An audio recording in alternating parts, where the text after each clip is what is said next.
সকল প্রশংসার মালিককে, সকল ক্ষমতার উৎসকে। কেউ যেটা পারে না পারে কে, কেউ যেটা দেখে না দেখে কে? সে আল্লাহর দরবারে আমরা শুকরগুজার হচ্ছি। আমরা সবাই পড়ছি কালিমাতুশ শুকর, আলহামদুলিল্লাহ। সবাই একসাথে গলা ছেড়ে দিয়ে আওয়াজ করে পড়ুন, রব্বানা লাকাল হামদ হামদান কাসীরান তাইয়িবান মুবারাকান ফীহি ইয়া রাব্বি লাকাল হামদু কামা ইয়ানবাগি লিজালালি ওয়াজহিকা ওয়া আযীমি সুলতানিকা। লাকাল হামদু বিল ঈমান, লাকাল হামদু বিল ইসলাম, লাকাল হামদু বিল কুরআন। আল্লাহ রাব্বুল ইজ্জা ওয়াল জালালের দরবারে শুকরিয়া জ্ঞাপনের পাশাপাশি আমি আজকের এই প্রোগ্রামের অর্গানাইজিং কমিটিকে অন্তরের অন্তঃস্থল থেকে ধন্যবাদ জানাতে চাই যে আদ-দ্বীন ফাউন্ডেশন অথরিটি তারা 3 দিন ব্যাপী যশোরের ফুলের হাটে এরকম চমৎকার গোছানো ওয়েল অর্গানাইজড একটা তাফসীরুল কোরআনের প্রোগ্রামের আয়োজন করেছে। আমি আল্লাহর শুকরিয়া জ্ঞাপনের পাশাপাশি তাদেরকে আমার অন্তরের অন্তঃস্থল থেকে শুকরিয়া, ধন্যবাদ এবং মোবারকবাদ জানাতে চাই। আজকের প্রোগ্রামে উপস্থিত আছেন বৃহত্তর খুলনা বিভাগের ব্যবসায়ী ভাইয়েরা, কর্মজীবী ভাইয়েরা, ছাত্র ভাইয়েরা, পর্দার আড়ালে মহিলা প্যান্ডেলে আমার মায়েরা, বোনেরা উপস্থিত আছেন। কওমি মাদ্রাসার মুহতামিম বৃন্দ, আলিয়া মাদ্রাসার প্রিন্সিপাল হুজুর, শিক্ষক বৃন্দ, ছাত্রবৃন্দ, ইমাম সাহেব, খতিব সাহেব, মুয়াজ্জিন সাহেব,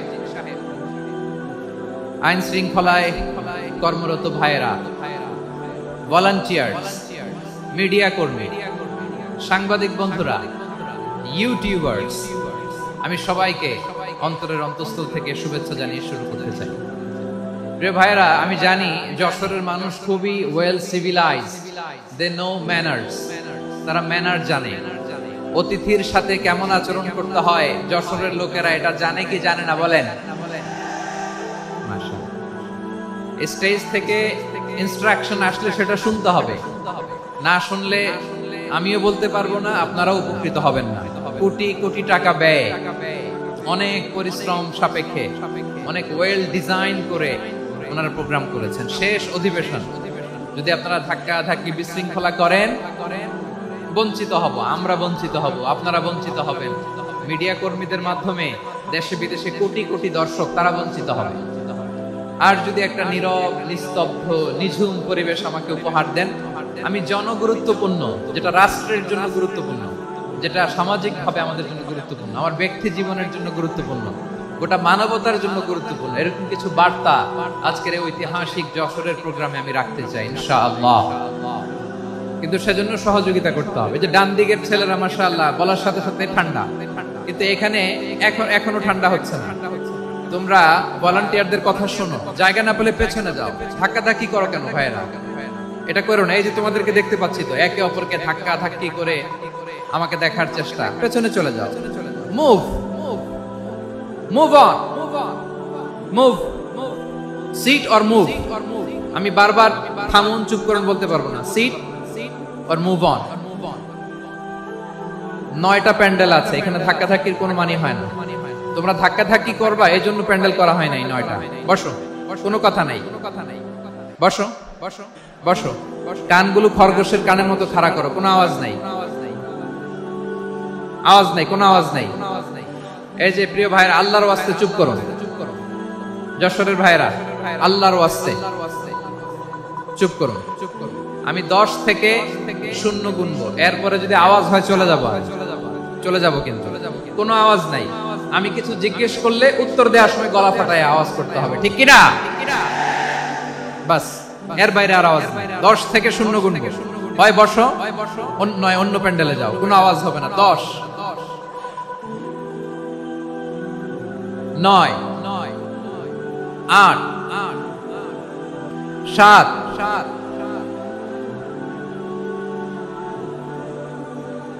6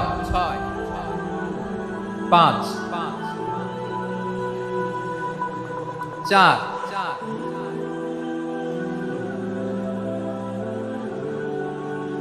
3 2 1 0। প্রিয় ভাইরা, অনেক আলোচনা হয়েছে 3 দিন ব্যাপী। দেশ বরেণ্য প্রথিতযশা ওলামায়ে হযরতের মুখে আপনারা অসংখ্য কথা শুনেছেন। আমলের জন্য এগুলোই যথেষ্ট, নতুন করে আমার বলার কিছু দরকার নেই। নতুন করে উপস্থাপনের মতো বলার মতো আমার কাছে কিছু নাইও।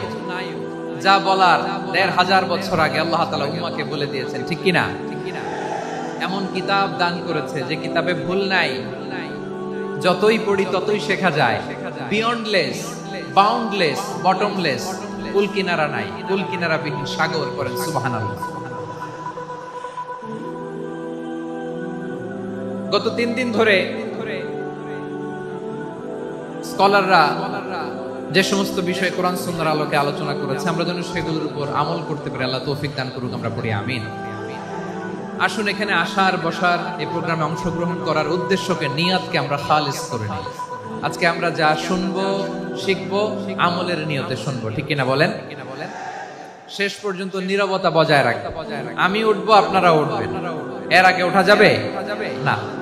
স্কেডিউলে একটু চেঞ্জ এসেছে, এশার সালাত হয়নি। আমার আলোচনার পরপরই আজান হবে। এশার সালাতে আমরা জামাতে অংশগ্রহণ করে একসাথে বিদায় নেব ইনশাআল্লাহ। বিশৃঙ্খলা করলে আমার বুঝাতে, পয়েন্টগুলো শেয়ার করতে দেরি হবে। আর এই যে এরকম নীরব নিস্তব্ধ থাকলে সুবিধা হবে। আল্লাহর ওয়াস্তে বি স্মার্ট। জায়গা না হলে চলে যাবেন, আওয়াজ করবেন না। ভলান্টিয়াররাও আওয়াজ নয়, ইশারা ইঙ্গিত।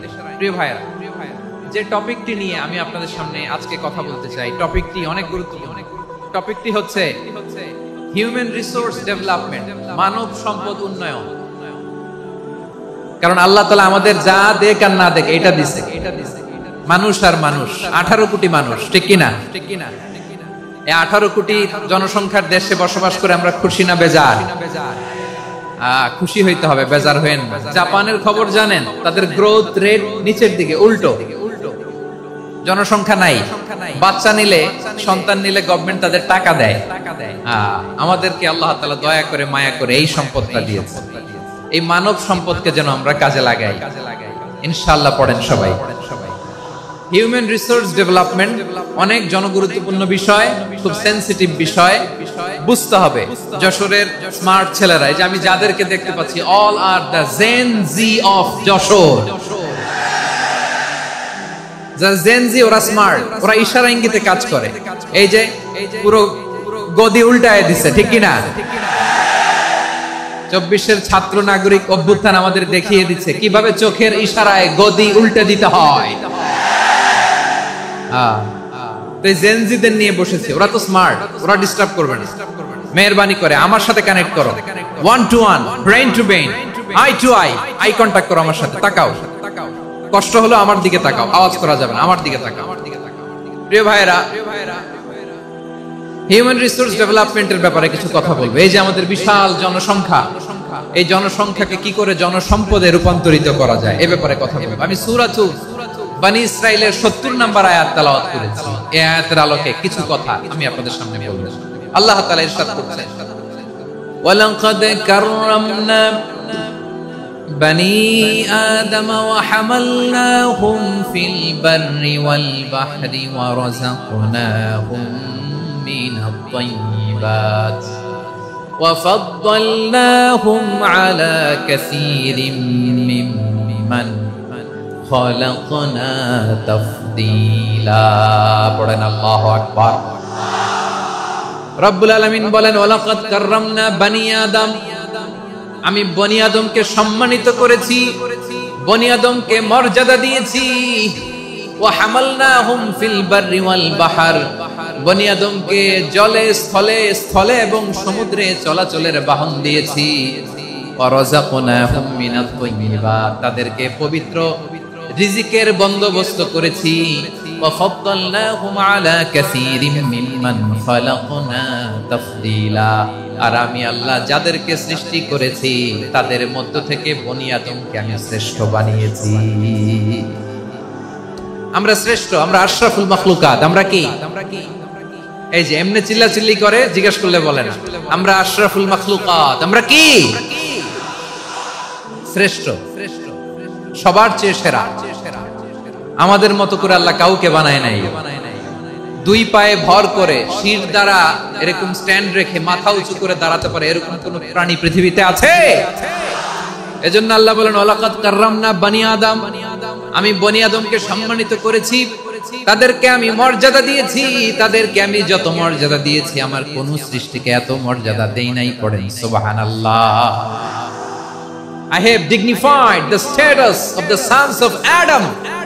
আদমের সব সন্তানের মর্যাদা আমি বাড়িয়েছি। আল্লাহ এখানে বলেননি ওয়ালাকাদ কাররামনাল মুমিনিন, আমি মুমিনের মর্যাদা বাড়িয়েছি, বলেছেন? আল্লাহ এখানে বলেন নাই ওয়ালাকাদ কাররামনাল মুসলিমিন, আমি মুসলিমের মর্যাদা বাড়িয়েছি। আল্লাহ বলেছেন ওয়ালাকাদ কাররামনা বানি আদম, আমি বনি আদমের সম্মান বাড়িয়েছি। হোক সে মুমিন কিংবা কাফের, মুসলিম কিংবা মুশরিক, আস্তিক কিংবা নাস্তিক, আরব কিংবা অনারব, যেই হোক না কেন আদম সন্তান সবগুলার মর্যাদা বাড়ায় দিয়েছে কে? সবার মর্যাদা আল্লাহ বাড়িয়েছে। মানুষ হিসেবে মর্যাদা। বিশ্বনবী ইসলাম ইহুদির লাশ দেখে দাঁড়িয়ে গেলেন। কাল্লাশ। আমার যশোরের ভাইয়েরা আওয়াজ করে বলুন কাল্লাশ। ইহুদির লাশ দেখে দাঁড়ায় গেলেন। সাহাবারা বললেন ইয়া রাসূলুল্লাহ, আপনি দাঁড়ালেন যে, এটা তো ইহুদির লাশ। বিশ্বনবী বললেন আওয়ালাইসাত নাফসান, এটা কি মানুষ নয়? এটা হোক ইহুদি হোক খ্রিস্টান, এটা তো মানুষ। আমি মানুষ দেখে দাঁড়িয়েছি। আই স্যালিউট দ্য হিউম্যানিটি, আমি মানবতাকে সম্মান করেছি। পড়েন সুবহানাল্লাহ। তাহলে এই জমিনে মানুষের মর্যাদা বেশি, হোক আস্তিক হোক নাস্তিক, হোক মুমিন কিংবা কাফের। আদমের সন্তান হলে, মানুষ হলেই তার মর্যাদা বাড়িয়েছে কে? আমার কলিজার টুকরা যশোরের ভাইয়েরা, মানুষের মর্যাদা আল্লাহ এত বাড়িয়েছেন। মানুষ জীবিত থাকলেও যেমনি মর্যাদাবান, মরে গেলেও মর্যাদাবান। সুবহানাল্লাহ পড়েন। মানুষ মরে গেলে এই ডেড বডিটা কি হয়? পচে যায়, গলে যায়, মাটির সাথে মিশে যায়। তাই বলে আপনি ডেড বডির সাথে যাচ্ছে তাই করতে পারবেন না। পারবেন?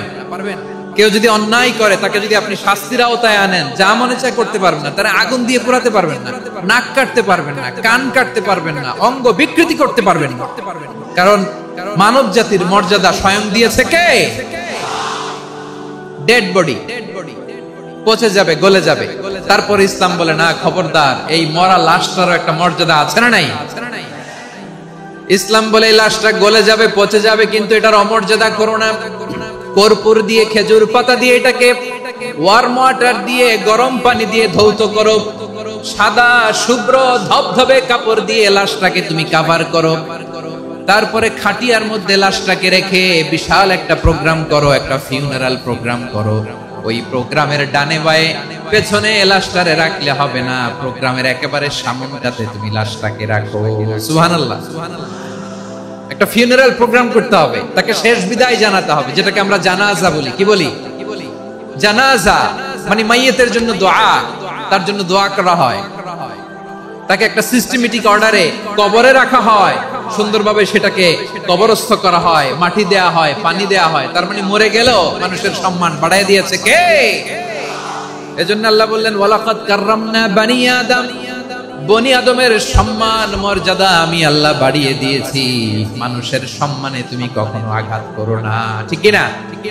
তাহলে ভাই, প্রথম মেসেজ হচ্ছে the first and foremost message tonight to the people of Jasor. আল্লাহ বলেন I have dignified the status of son of Adam, আমি বনি আদম সবার মর্যাদা বাড়িয়ে দিয়েছি। হোক আস্তিক নাস্তিক, হোক কাফের কিংবা মুশরিক, তার মর্যাদা বাড়াই দিছে কে? যখন বন্যা হয় আমরা ত্রাণ নিয়ে যাই, আমরা শুধু মুসলমানদেরকে ত্রাণ দেই নাকি? হ্যাঁ, আমরা মুসলমানকেও দেই, অমুসলমানকেও দেই, হিন্দুকেও দেই, বৌদ্ধকেও দেই। যেখানেই মানবতা বিপন্ন সেখানে ইসলামের হেল্পিং হ্যান্ড আছে না নাই?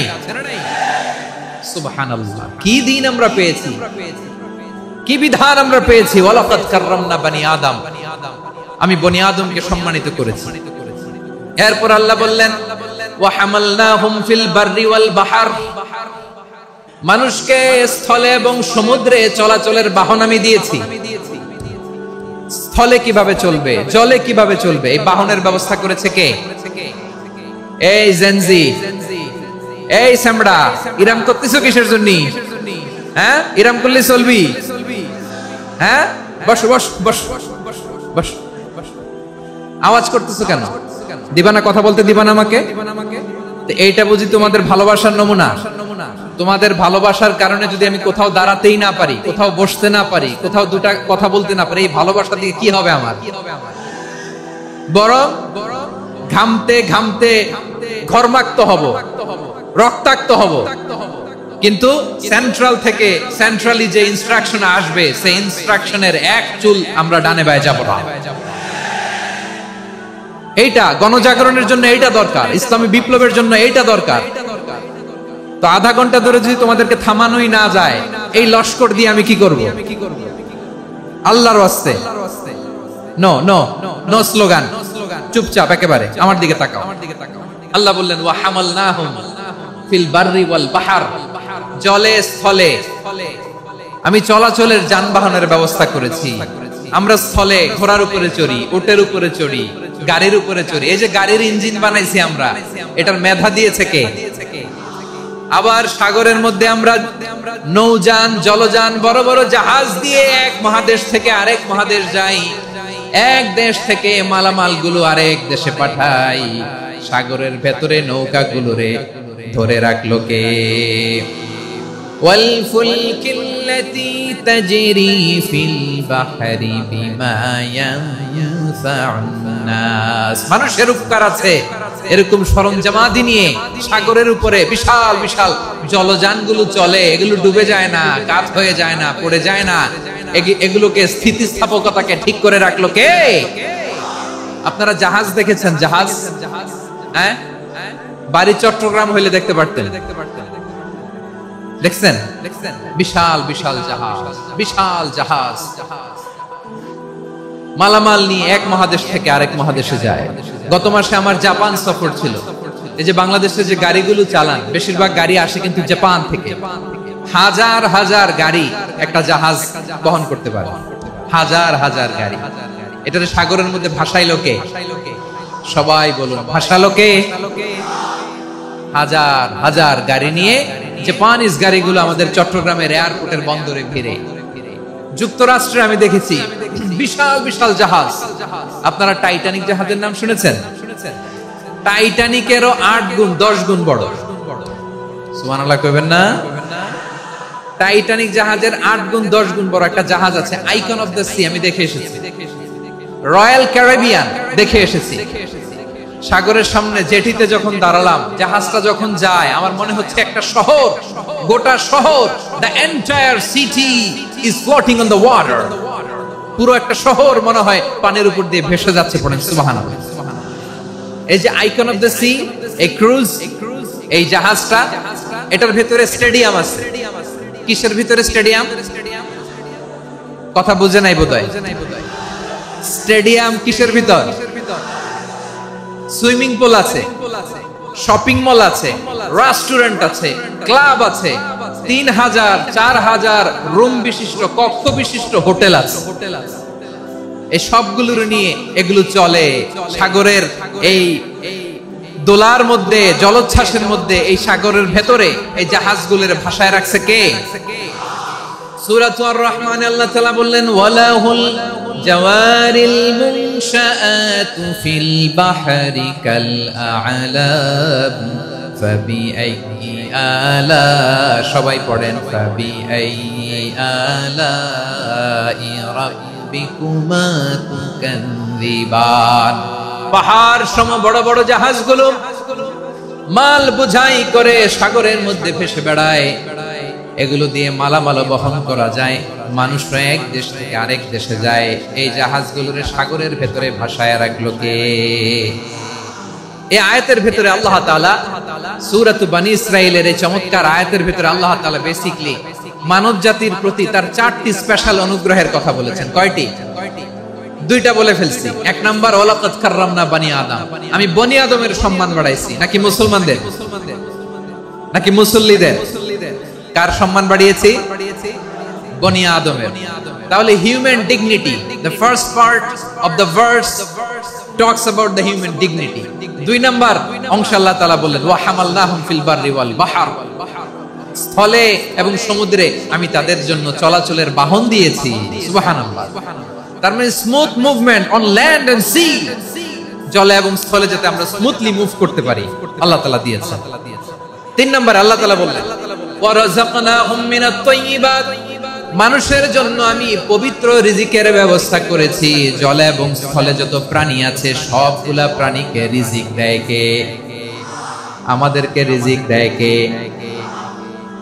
সাগরের মাছগুলোকে, বড় বড় তিমি মাছগুলোরে রিজিক দেয় কে?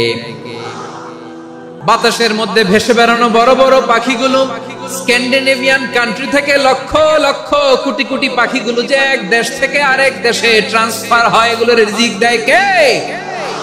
রব্বুল আলামিন বলেন ওয়ামা মিন দাব্বাতিন ফিল আরদি ইল্লা আলাল্লাহি রিজকুহা ওয়া ইয়ালামু মুস্তাকাররাহা ওয়া মুস্তাওদাআহা কুল্লুম ফি কিতাবিম মুবিন। আল্লাহু আকবার।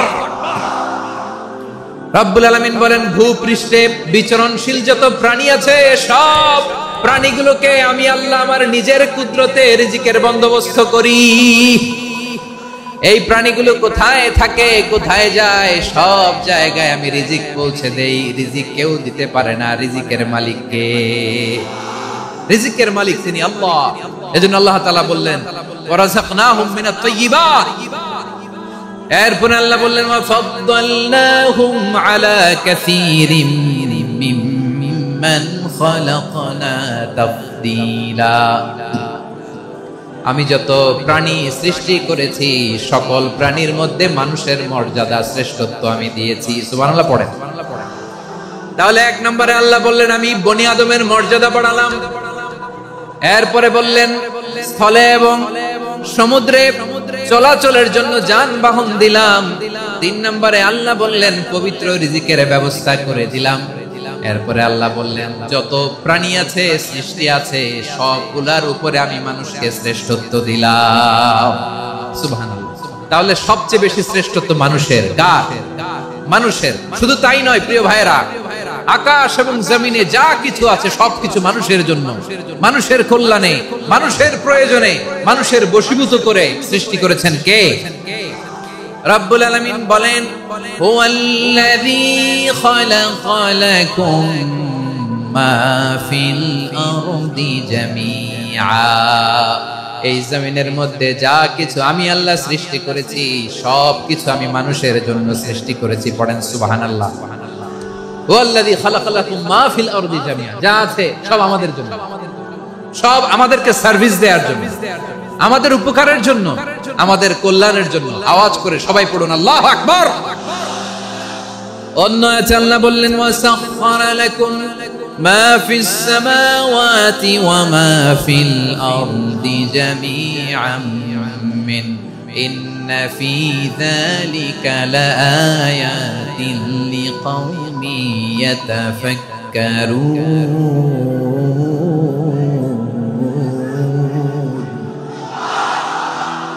প্রথমে আল্লাহ বললেন জমিনে যা আছে সব তোমাদের কল্যাণে আমি সৃষ্টি করলাম।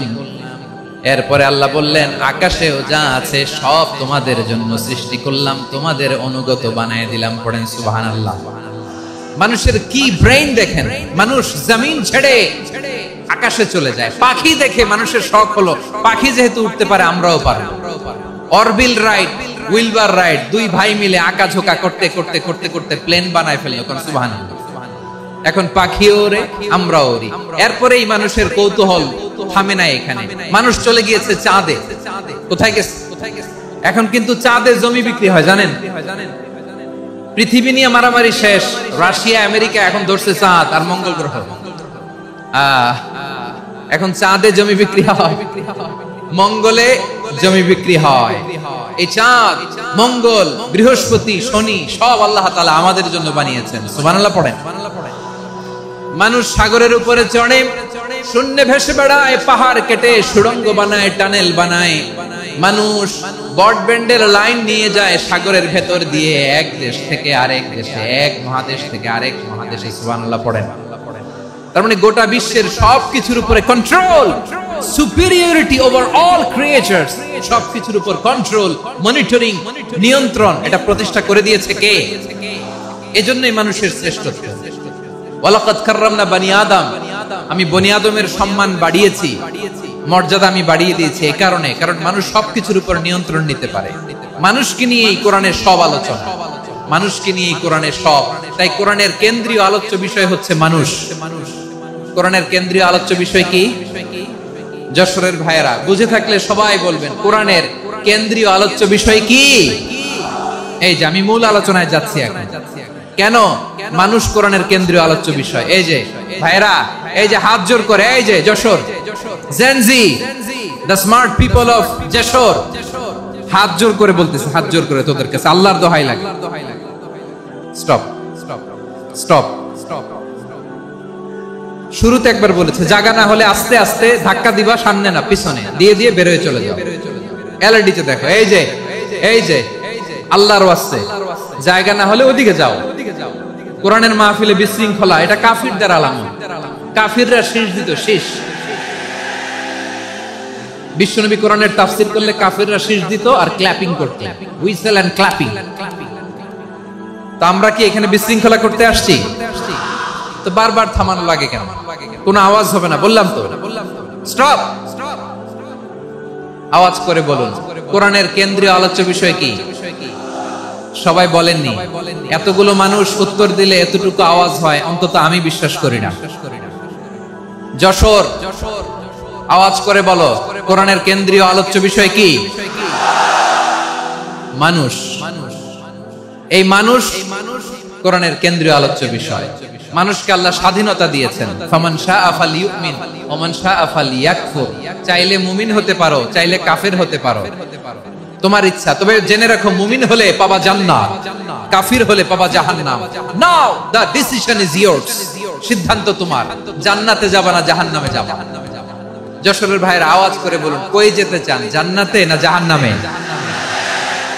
ডান দিকে না বাম দিকে? ডানপন্থী না বামপন্থী? চিল্লা চিল্লি না চুপচাপ? চুপচাপ কয়ে আবার চিল্লাচিল্লি শুরু করেছে। মাশাআল্লাহ। তাহলে কোরআনের কেন্দ্রীয় আলোচ্য বিষয় মানুষ। আমার সাথে থাকতে হবে, তোমাদেরকে নিয়ে আমি আলোচনা শেষ পর্যন্ত যাব। অনেক গুরুত্বপূর্ণ কথা বাকি আছে, আমাকে সহযোগিতা করতে হবে। মাশাআল্লাহ, এই তো ঠান্ডা হয়েছে। হ্যাঁ ঠিক আছে, ঠিক আছে, ঠিক আছে। মানুষকে আল্লাহ এত স্বাধীনতা দিয়েছেন, মানুষ চাইলে অনেক ভালো হইতে পারে। ভালোর রাস্তাও খোলা, খারাপ হওয়ার রাস্তাও খোলা। ভালো হইলে মানুষ অনেক ভালো, খারাপ হইলে অনেক খারাপ। ভালো হইলে সবচেয়ে ভালো, খারাপ হইলে সবচেয়ে খারাপ। এজন্য সিদ্ধান্ত আপনাকে নিতে হবে। আল্লাহ তাআলা বলছেন লাকাদ খালাকনাল ইনসানা ফি আহসানি তাকওয়িম সুম্মা রাদাদনাহু আসফালা সাফিলিন। আমি মানুষকে অনেক সুন্দর অবয়বে, সুন্দর আকৃতিতে সৃষ্টি করেছি। তার শুধু চেহারার ডিজাইনটাই সুন্দর নয়, তার ব্রেনটা বড্ড সুন্দর, তার মানসিকতা বড্ড সুন্দর, তার সৃজনশীলতা বড্ড সুন্দর। পড়েন সুবহানাল্লাহ। আমাদের চেহারা, অবয়ব, ডিজাইন যে সুন্দর তা না, আমাদের ব্রেনটা অনেক সফিস্টিকেটেড ব্রেন, অনেক সফিস্টিকেটেড। এই 1.5 কেজি ব্রেন ইউজ করে মানুষ গোটা বিশ্বে সভ্যতা বিনির্মাণ করেছে, ঠিক কি না? এই ব্রেন আল্লাহ তাআলা আমাকে দিয়েছে। এটারে কাজে লাগালে, আপনার সিক্স সেন্স কাজে লাগালে আপনি অনন্য মানুষ হয়ে উঠবেন, মহামানবে রূপান্তরিত হবেন। মানুষ হতে পারে, চাইলেই মহামানব হতে পারে। আবার যদি মানুষ চায় খারাপও হতে পারে। আল্লাহ বললেন শুধু ভালোই না, ভালো হতে চাইলে অনেক ভালো তুমি হতে পারো, আবার খারাপ হতে চাইলে অনেক খারাপ তুমি হতে পারো। সুম্মা রাদাদনাহু আসফালা সাফিলিন।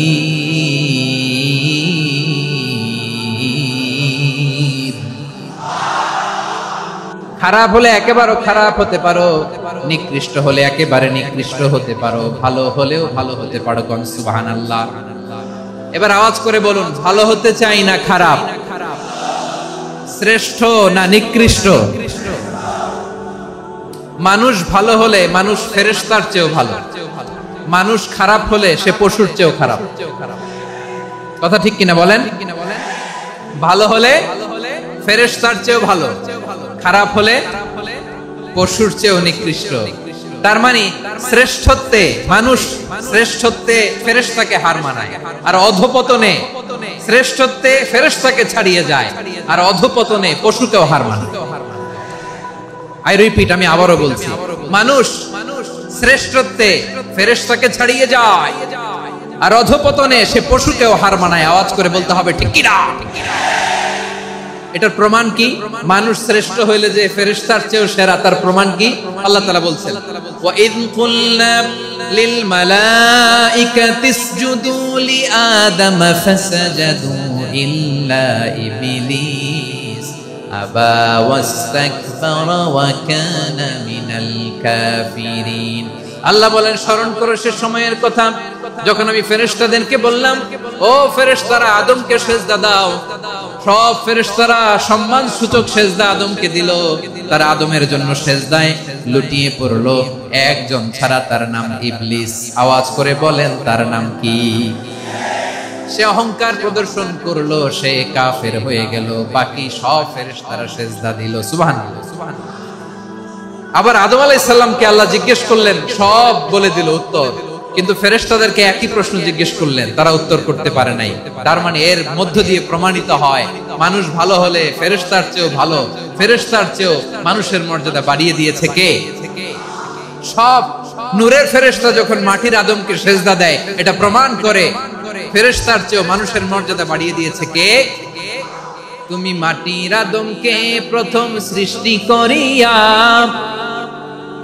ঘোষণা করিয়া দিলে শ্রেষ্ঠ বলিয়া, তাই তো নূরের ফেরেশতা করে আদমকে সিজদা। ঠিক কিনা বলেন?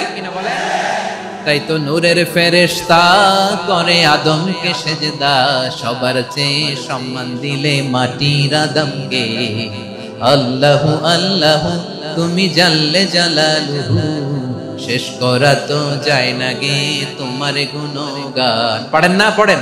আল্লাহু আল্লাহু তুমি জাল্লে জালালুহু, শেষ করা তো যায় না গে তোমার গুণগান। আল্লাহু আল্লাহু। আল্লাহু আকবার।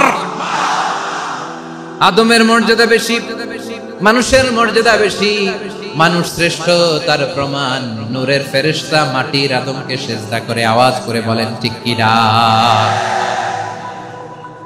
তাহলে মানুষ ভালো হলে ফেরেশতার চেয়ে ভালো, আবার মানুষ যদি খারাপ হয় সে পশুর চেয়েও খারাপ, অধপতনে পশুত্বকে হার মানায়। তার প্রমাণ কি? তার প্রমাণ হচ্ছে যশোরের ভাইরা দেখবেন পত্রিকায় নিউজ পেপারে মাঝে মাঝে এরকম দেখা যায়, এক মানুষ আরেক মানুষকে হত্যা করে 20 টুকরা করে বস্তার ভিতরে ভরেছে। আপনারা এই নিউজ পড়েন নাই না? দেখেন নাই? দেখছেন? মানুষ মানুষকে হত্যা করে কয় টুকরা? জোরে বলেন। এখানেই ক্ষান্ত হয় না, আবার কোথায় ভরছে? বস্তার ভেতরে। আচ্ছা, বুঝে থাকলে আওয়াজ করে বলেন, কোনদিন শুনছেন একটা হাতি আর একটা হাতিকে হত্যা করে 20 টুকরা করছে, এরপরে বস্তার ভিতরে ভরছে? হইছে? তাহলে দেখেন, মানুষ যদি খারাপ হয় সে পশুকেও হার মানায়। চিল্লায় বলো ঠিক কি না? এমনও দুশ্চরিত্র মানুষ আছে যার যার নজর থেকে 6 মাসের ছোট্ট মেয়ে থেকে শুরু করে 80 বছরের বৃদ্ধারাও নিরাপদ নয়। পশুকেও হার মানায়। মানুষ মানুষের ঘর জ্বালিয়ে পুড়ে মেসাকার করে দেয়, জনপদের পর জনপদ জ্বালায় দেয়, এরকম আছে না নাই? বোমা মেরে শহরগুলো উড়িয়ে দেয়। এই যে ইসরায়েল গাজার মধ্যে যে অ্যাটাক করেছে, এরা মসজিদ মানে নাই, মসজিদে বম ফেলেছে। এরা খ্রিস্টানদের চার্চ গির্জা মানে নাই, গির্জায় বম ফেলেছে। পৃথিবীর ইতিহাসে never happened in the history of the world that someone bombed on a hospital, on an ICU center. এমন হাসপাতাল যেখানে আইসিইউ রোগীরা আছে, ওই হাসপাতালের উপরও ইসরায়েলি সৈনিকেরা বোমা মেরেছে। জোরে বলেন ঠিক কিনা? এরা মানুষ? আওয়াজ করে বলেন, এরা মানুষ না। প্রিয় ভাইয়েরা, চোখ কান নাক মুখ থাকলেই মানুষ না। জাস্ট সামনে দেখেন, এগুলো সব মানুষ না, এগুলো জনসংখ্যা। এগুলো কি? সবাই বলুন, এগুলো কি? বাড়ছে জনসংখ্যা, কমছে মানুষ। বাড়ছে জনসংখ্যা, কমছে। এই দুনিয়া এখন তো সেই দুনিয়া নাই, মানুষ নামের মানুষ আছে, দুনিয়া বোঝাই, সেই মানুষের ভিড়ে আমার আসল মানুষ না। ঠিক কিনা? আসল মানুষের বড্ড অভাব, আসল মানুষের বড্ড অভাব। আমার ভাইয়েরা, মানুষ খারাপ হলে পশুকেও হার মানায়।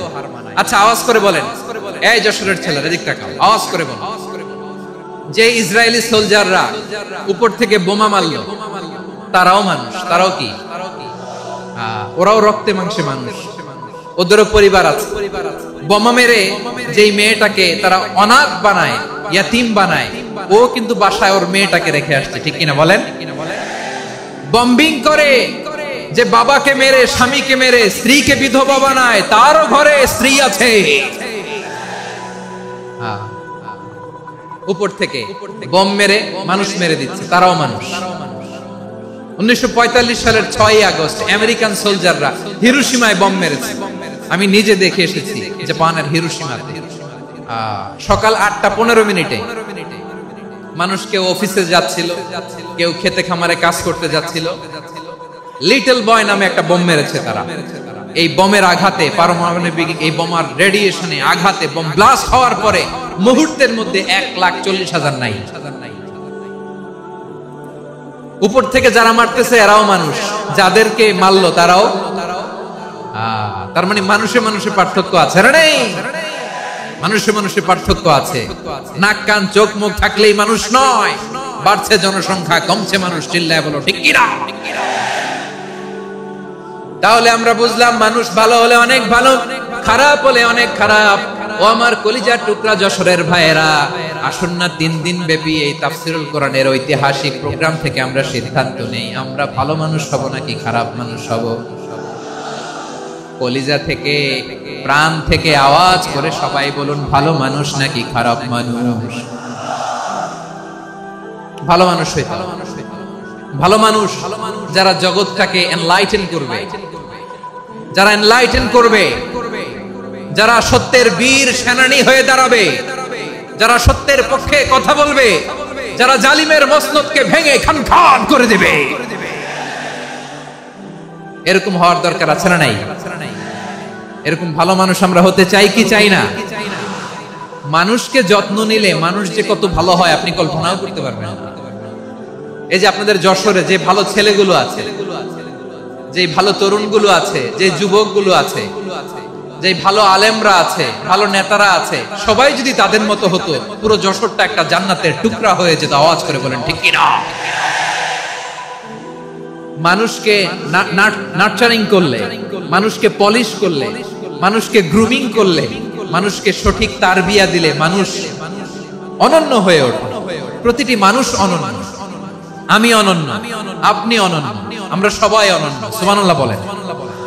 মানুষকে আল্লাহ তাআলা দিয়েছেন অসীম ক্ষমতা, অসীম ক্ষমতা। সুবহানাল্লাহ। একটা মানুষ পারে না এমন কিছু নাই, একটা মানুষ পারে না এমন কিছু নাই। বিশ্বাস করতে হবে, মানুষ যা কল্পনা করতে পারে ওইটা মানুষ করে দেখাতে পারে। যশোরের ভাইয়ের, আই রিপিট, আমি আবারও বলছি, এই চিল্লাচিল্লি করলে আমার এই গুরুত্বপূর্ণ কথা তোমরা মিস করবা, মিস করবা। কপাল পড়া হয় না, আওয়াজ করে কপাল পড়া হবে না। আমার দিকে তাকাও। মানুষ, মানুষ যা কল্পনা করতে পারে সেটা মানুষ করে দেখাতে পারে। তুমি তোমার কল্পনার রাজ্যকে সাজাও, তোমাকে হারাতে পারে এমন কোন শক্তি আল্লাহর জমিনে না। তোমার কি শক্তি, কি সম্ভাবনা তুমি জানোই না মিয়া। তুমি এদিকে তাকাও কেন? তোমার রাস্তা তো ওই দূরে। তুমি কোথায় যাবে, আল্লাহ তোমার টেনে কোথায় নিয়ে যাবে তুমি কিছুই জানো না। প্ল্যান বিগ, ড্রিম বিগ, কল্পনার শক্তিকে বড় করো। মানুষ যা কল্পনা করতে পারে মানুষ তা করে দেখাতে পারে। মানুষের কাছে অসাধ্য কিছু নাই মৃত্যু ছাড়া, অ্যাকসেপ্ট ডেথ। মৃত্যু ছাড়া মানুষ সবকিছুকে জয় করতে পারে। মৃত্যু ছাড়া যে কোনো অসাধ্যকে সাধন করার ক্ষমতা মানুষকে দিয়ে দিয়েছে কে? হারার জন্য তোমার জন্মই হয় নাই, তোমার জন্ম হয়েছে জিতার জন্য, বিজয়ের জন্য তোমার জন্ম। মানুষের শুরুটাই হয় বিজয় দিয়ে। যশোর আওয়াজ করে বলো, মানুষের শুরু হয় কি দিয়ে? আমরা যখন আমার পিতার পৃষ্ঠদেশে ছিলাম, পিতার পৃষ্ঠদেশ থেকে শুক্রাণু যখন মায়ের গর্ভদেশে যেয়ে পড়ে, কতটা শুক্রাণু ভ্রমণ শুরু করে জানো? 20 কোটি শুক্রাণু। একবার সিমেন আউট হলে সেখানে 20 কোটি শুক্রাণু থাকে, ভ্রমণ শুরু করে। ওই 20 কোটি শুক্রাণুর মধ্যে থেকে তুমি আমি আজকে এক বিকশিত শুক্রাণু মানব রূপে পৃথিবীতে এসেছি। সুবহানাল্লাহ। ওই 20 কোটি শুক্রাণুর প্রতিযোগিতায় সবাই রে পেছনে ফেলে সেদিন আমি সফল হয়েছিলাম, সেদিন আমি বিজয়ী হয়েছিলাম। সেদিন আমি এত ছোট ছিলাম মাইক্রোস্কোপ দিয়েও আমার অস্তিত্ব টের পাওয়া যায় না। আমি এত তুচ্ছ ছিলাম, নগণ্য ছিলাম। আমার কান ছিল না, আমার চোখ ছিল না, আমার হাত ছিল না, আমার জন্য রিকমেন্ডেশন করার মতো মামু ছিল না, খালা ছিল না, কেউ ছিল না। তারপরেও ওই প্রতিযোগিতায়, ওই কম্পিটিশনে যখন আমারে কেউ হারাতে পারে নাই, আল্লাহর জমিনেও আমারে কেউ হারাতে পারে না। হারার জন্য তোমার জন্মই হয় নাই, তুমি আসছোই জিতার জন্য। সুবহানাল্লাহ। বিশ্বনবী বলেন, আন-নাসু মাআদিন কামাআদিনিয যাহাবি ওয়াল ফিদ্দা খিয়ারুহুম ফিল জাহিলিয়াতি খিয়ারুহুম ফিল ইসলাম। Peoples are like mines of gold and silver. সোনার খনি, রূপার খনি, এর চেয়েও বড় খনি হচ্ছে এই মানব সম্পদের খনি। আওয়াজ করে বলেন আল্লাহু আকবার। আল্লাহ তাআলা এই সম্পদ আমাদেরকে দিয়েছে। বিশ্বনবী বলেন, মানুষ হচ্ছে খনির মতো। খিয়ারুহুম ফিল জাহিলিয়াতি খিয়ারুহুম ফিল ইসলাম। জাহেলি যুগে যারা সেরা, ইসলামেও তারা সেরা। ইদা ফাকহু, যদি তারা বুঝবান হয় তাহলে তাদেরকে সেরা বানায় দিবে কে? তাহলে মানুষের চেয়ে সেরা কেউ হতে পারে? মানুষের চেয়ে অনন্য কেউ হতে পারে? মানুষকে কেউ হারাতে পারে? আওয়াজ করে বলো, তোমাকে কেউ হারাতে পারবে? এই সাহস জাগছে আজকের আলোচনা থেকে। আমি তুমি অনন্য, আমাকে তোমাকে হারায়া দেওয়া এত সহজ না, ঠিক কিনা? একটা কথা জীবনের সাথে সেট করে নিতে হবে, আমি জিতি নয় শিখি, আমি কখনো হারি না। জীবনের সাথে সেট করে নাও, জেনজি অফ যশোর, আমি কখনো হারি না, আমি হয় জিতি নয় শিখি। চিল্লায় বলো ঠিক কিনা? আমি কখনো হারি না, আমার হারানো এত সোজা না। কি সাহস জাগছে? বুকে সাহস জাগছে? তাকবীর পড়ো, লিল্লাহে তাকবীর। তাহলে বিষ্ণুই বলেন, নাসু মাআদিন, মানুষ হচ্ছে খনি। এই ধাক্কা ধাক্কি আমি জানি এগুলো ভালোবাসার ধাক্কা ধাক্কি, এজন্য আমি সহ্য করে নেই। এগুলো যে ভালোবাসার ধাক্কা ধাক্কি এটা আমরা বুঝি। পৃথিবীর কোন আইন, সিকিউরিটি প্রটোকল দিয়ে এটারে মানানো যাবে না, কারণ এটা তো ভালোবাসা, লাভ। লাভ কোন আইন কানুন দিয়ে বাধা যায় না, মানানো যায় না, ঠিক কিনা বলো?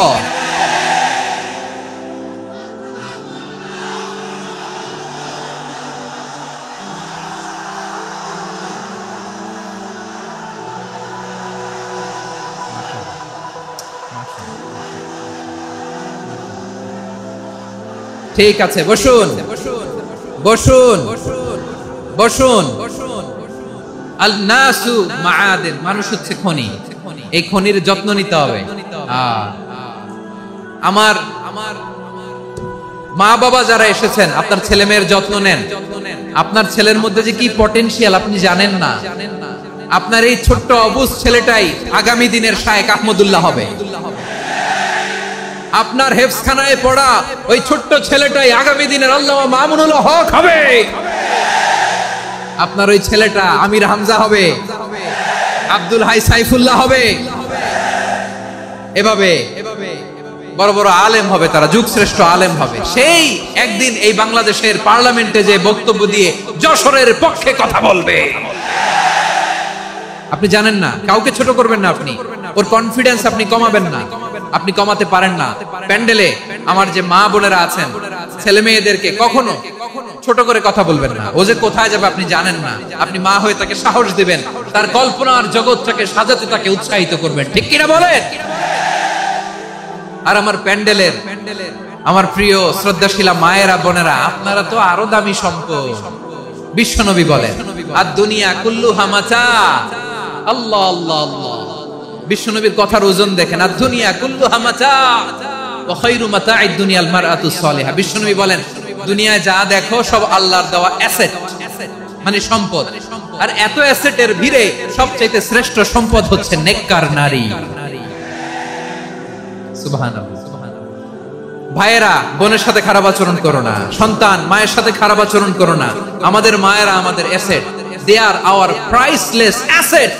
কারণ এই মায়েদের পেটে এসেছে আল্লাহর ওলিরা, এই মায়েদের পেটে এসেছে খান জাহান আলী, এই মায়ের পেটে এসেছে শাহজালাল ইয়ামানি, এই মায়ের পেটে এসেছে আল্লাহর সব নবীরা। নাকি নবীরা আকাশ থেকে ধপ করে জমিনে নেমে আসছে? মায়ের পেটে আসছে। এই মায়ের পেটগুলো খনি।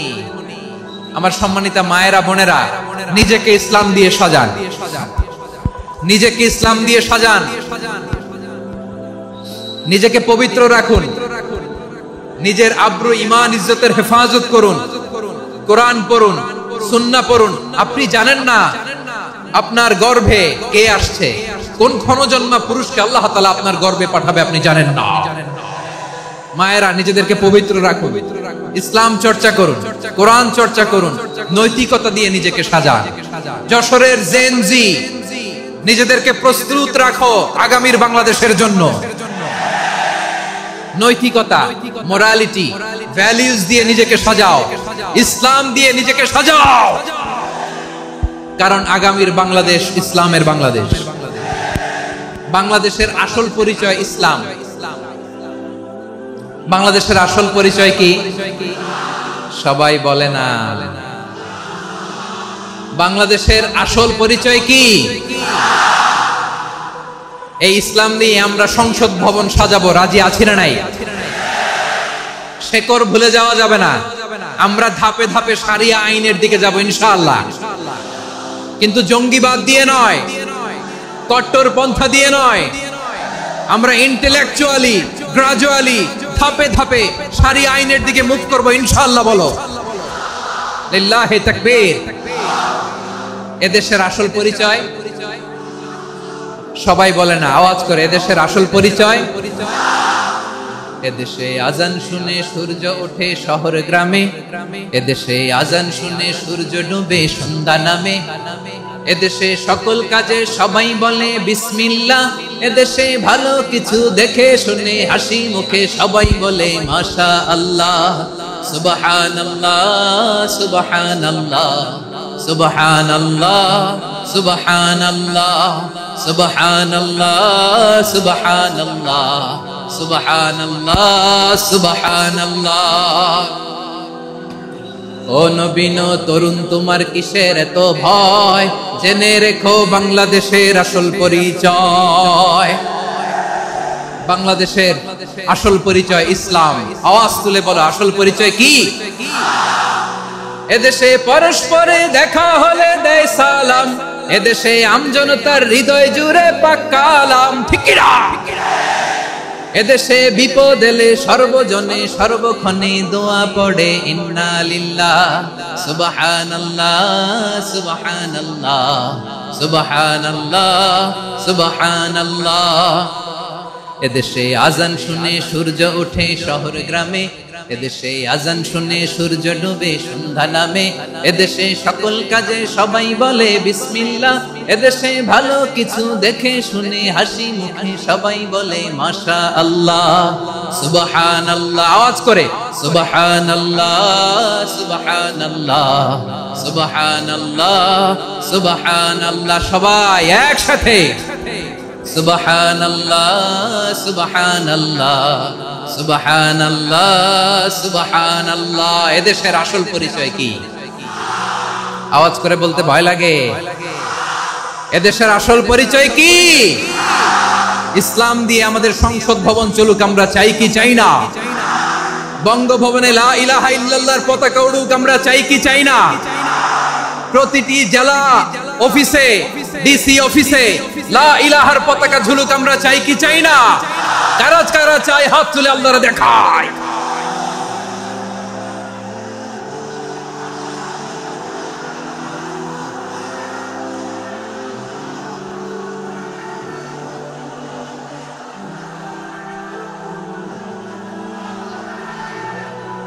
মাশাআল্লাহ মাশাআল্লাহ মাশাআল্লাহ মাশাআল্লাহ। যশোর, আওয়াজ করে বলো, ভালো মানুষ না খারাপ মানুষ? বুঝে বলছো তো? মানুষ ভালো হলে যে কত ভালো। এই মানুষকে যত্ন নিলে, মানুষকে মানুষ বানালে যে সে কি হতে পারে শুনবা? হ্যাঁ, নাকি মোনাজাত দিয়ে দিব? শুনবা? তাহলে থামতে হবে। থামো, আমি যখন বলবো থামো থামো। তাকবীরের সময় দিলে তাকবীর। থামো থামো। মানুষকে যত্ন নিলে, হ্যাঁ এদিকে এদিকে, ড্রোন নামায় ফেলো। হয়েছে, ড্রোনের ফুটেজ হয়ে গেছে, এবার ড্রোন নামায় ফেলো। আমার দিকে তাকাও। মানুষকে, তোমরা এদিক সেদিক তাকালে তো গুরুত্বপূর্ণ পয়েন্ট মিস হয়ে যাবে। এদিকে এদিকে, হ্যাঁ ঠিক আছে। মানুষকে যত্ন নিলে মানুষের মধ্যে যে আল্লাহ কি পটেনশিয়াল রেখেছে। আমি জাপানের দুইটা উদাহরণ দেই। জাপানের, এই এভাবে হবে, হয় বসো নয় পেছনে, কথা নাই, কথা তো বলাই যাবে না, হারাম কথা বলা আছে। একেবারে চুপ, আজকের জন্য হারাম করে দিছে আমি এই কিছু সময়ের জন্য, একেবারে নিষিদ্ধ। জাপানের দুইটা উদাহরণ দেই, খেয়াল করে একটু শুনেন, বুঝবেন। আল্লাহ, 2022 সালে জাপানের সাথে জার্মানির খেলা, ফিফা ওয়ার্ল্ড কাপ 2022। এক পক্ষে জাপান, আরেক পক্ষে কোন দেশ? কথা শুনে নাই। এক পক্ষে কোন দেশ, আরেক পক্ষে সবাই। এক পক্ষে আরেক পক্ষে। ওই খেলায় জিতেছিল জাপান, জিতেছিল 22 সালের এই ফিফা ওয়ার্ল্ড কাপে জাপান ফুটবল খেলায় জিতে। as a part of their celebration, তারা খেলার পরে পুরো স্টেডিয়ামটারে ক্লিন করে, the fan base of Japan, lakh lakh মানুষ খেলা দেখতে যায়, তো এত ডাস্টবিনও তো নাই। তো যারা ডাস্টবিনে জায়গা পায় নাই, তারা এই যে চকলেটের প্যাকেট, পানির বোতল, চিপসের প্যাকেট তারা এদিকে সেদিকে রেখে দিয়েছে। জাপানের ভক্তরা, জাপানের ফলোয়াররা as a part of their celebration, তারা খেলার পরে পুরো স্টেডিয়ামের সব ময়লা আবর্জনা ক্লিন করে তারপরে বিদায় নিয়েছে। তাদেরকে কি ক্লিন করার দায়িত্ব দেওয়া হয়েছিল? এই যশোর, জাপানের যে ছেলেরা খেলা দেখতে গেছিল ওদেরকে কি ক্লিন করার দায়িত্ব দিছিল? তারা কি স্টেডিয়ামের পরিচ্ছন্নতা কর্মী? তাদের আকল, তাদের সিক্স সেন্স তাদেরকে বলেছে। ছোটবেলা থেকে জাপান গভর্নমেন্ট ওদেরকে এত পরিচ্ছন্নতা শেখায়, ক্লিনলিনেস অ্যাওয়ারনেস ক্যাম্পেইন করায়। ক্লাসে আমি দেখেছি, ক্লাসে নিজের বেঞ্চ নিজে মুছে, ক্লাসের মাঝখানে একটা সময় দেয়, নিজের টেবিল নিজে মুছে, নিজের ক্লাসরুমটা নিজে পরিষ্কার করে। রাস্তাঘাটে একটা ধুলা নাই, ময়লা নাই, একটা টিস্যু নাই। খেলার পরে গোটা বিশ্বকে তাক লাগিয়ে দিয়েছে। জাপানের ফ্যানরা সবার রেখে যাওয়া গার্বেজ, টিস্যু, বোতল পরিষ্কার করে তারপরে স্টেডিয়াম থেকে বিদায় নিয়েছে। আমরা কেন এমন হইতে পারলাম না? আমরা কেন এমন হইতে পারলাম না? জাপানের যারা এগুলো করছে ওদের 3টা করে চোখ না? চোখ তো 3টা জাপানো লাগা, জাপানো লাগা। হাত তো 4টা, কান তো 6টা। হ্যাঁ, নাকি আমার মতো 2 হাত 2 কানওয়ালা মানুষ? চোখে দেখলে ওটা মানুষ না। চিন্তা করছেন? তার মানে জাপানিজদেরকে যে গ্রুমিং করে শিখানোর মাধ্যমে পরিচ্ছন্ন বানানো গেছে। ওরা যেমনি মানুষ, আমরাও মানুষ। আমাদের সন্তানদেরকে শেখালে তারাও পারবে। পারবে কিনা? 2 নম্বর উদাহরণ বলি। চট্টগ্রাম ফেনীতে যারা গিয়েছেন, মেঘনা গুমতি ব্রিজ প্রকল্প নাম শুনছেন? মেঘনা একটা ব্রিজ পার হওয়া লাগে। এই মেঘনা গুমতি, এখানে 3টা ব্রিজ কাশপুর সহ এই তিনটা ব্রিজের নির্মাণ কাজ, রেনোভেশনের কাজ দেয়া হয়েছিল জাপানের একটা কোম্পানিকে। কাকে? জাপানের কোম্পানি নির্মাণ শেষে 738 কোটি টাকা বেঁচে গেছিল, এটা গভর্নমেন্টের হাতে দিয়ে তারা বিদায় নিয়েছে। কত টাকা? 738 কোটি টাকা। যত প্রাক্কলিত ব্যয় নির্ধারণ করা হয়েছে সব টাকা সরকার, তৎকালীন সরকার 2019-এর সরকার কারা ছিল তো জানেন? এই 2019-এর সরকার তাদেরকে দিয়েছে।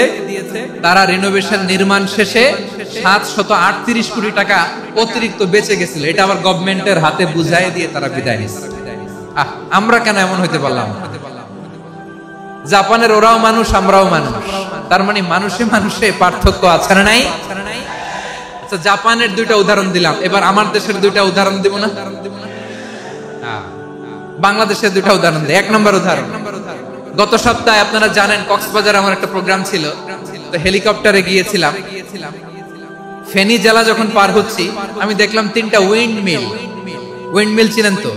বিশাল পিলার, 3টা-4টা পাখা থাকে, বায়ু বিদ্যুৎ কেন্দ্র, বাংলাদেশের প্রথম বায়ু বিদ্যুৎ কেন্দ্র এটা। মুহুরী প্রজেক্ট বলে এটা, মুহুরী প্রজেক্ট। তো সাগরের বাতাসের ঝাপটায় এটা ঘুরে এনার্জি হয়, ইলেকট্রিসিটি উৎপাদন হয়। তো আমি পাইলটকে বললাম, ভাই এগুলো থেকে কেমন ইলেকট্রিসিটি উৎপাদন হয়? কয় হুজুর একটুও হয় না, কিছুই হয় না। কিছুই হয় না মানে? বলে হুজুর বাংলাদেশে যত উইন্ডমিল আছে এটার পাখা একটাও ঘুরে না। আল্লাহ, বলেন কি? তাহলে যে কোটি কোটি টাকা ব্যয় করে যে উইন্ডমিল, কয় হুজুর ভিতরে ফিটফাট, উপরে ফিটফাট, ভিতরে সদরঘাট। তার মানে কোটি কোটি টাকা দিয়ে এই উইন্ডমিল বানায়, এখানে কিছু নাই। দুর্নীতির আড্ডাখানা, আখড়াখানা বাংলাদেশ, ঠিক কিনা বলেন? আয় রে, জাপানিজরাও মানুষ, আমরাও মানুষ। আমার এক নিকটাত্মীয় সরকারি চাকরিজীবী, উনি আমাকে বললেন, বাংলাদেশের আরেকটা উদাহরণ দেখ, উনি আমাকে বললেন যে প্রতি বছর আমাদের অফিসের ফার্নিচার চেঞ্জ করে। বললাম প্রতি বছর ফার্নিচার চেঞ্জ করে কেন? বলে যে ফার্নিচার নতুন পারচেজ করলেই তো এখানে টাকা, নতুন কিনতে পারলেই টাকা, নতুন উন্নয়নের সবক শোনাতে পারলেই টাকা। প্রথম আলোর রিপোর্ট, কি আলো? প্রথম আলোর রিপোর্ট, গত 15 বছরে উন্নয়নের নামে লুটপাট হয়েছে প্রায় 3.25 লাখ কোটি টাকা। কার রিপোর্ট? আমাদের বানানো কথা, প্রথম আলোর রিপোর্ট। গত 15 বছরে কারা ছিল জানেন তো? হ্যাঁ, শুধু ওনাদেরকেই দোষ দিয়ে লাভ নাই।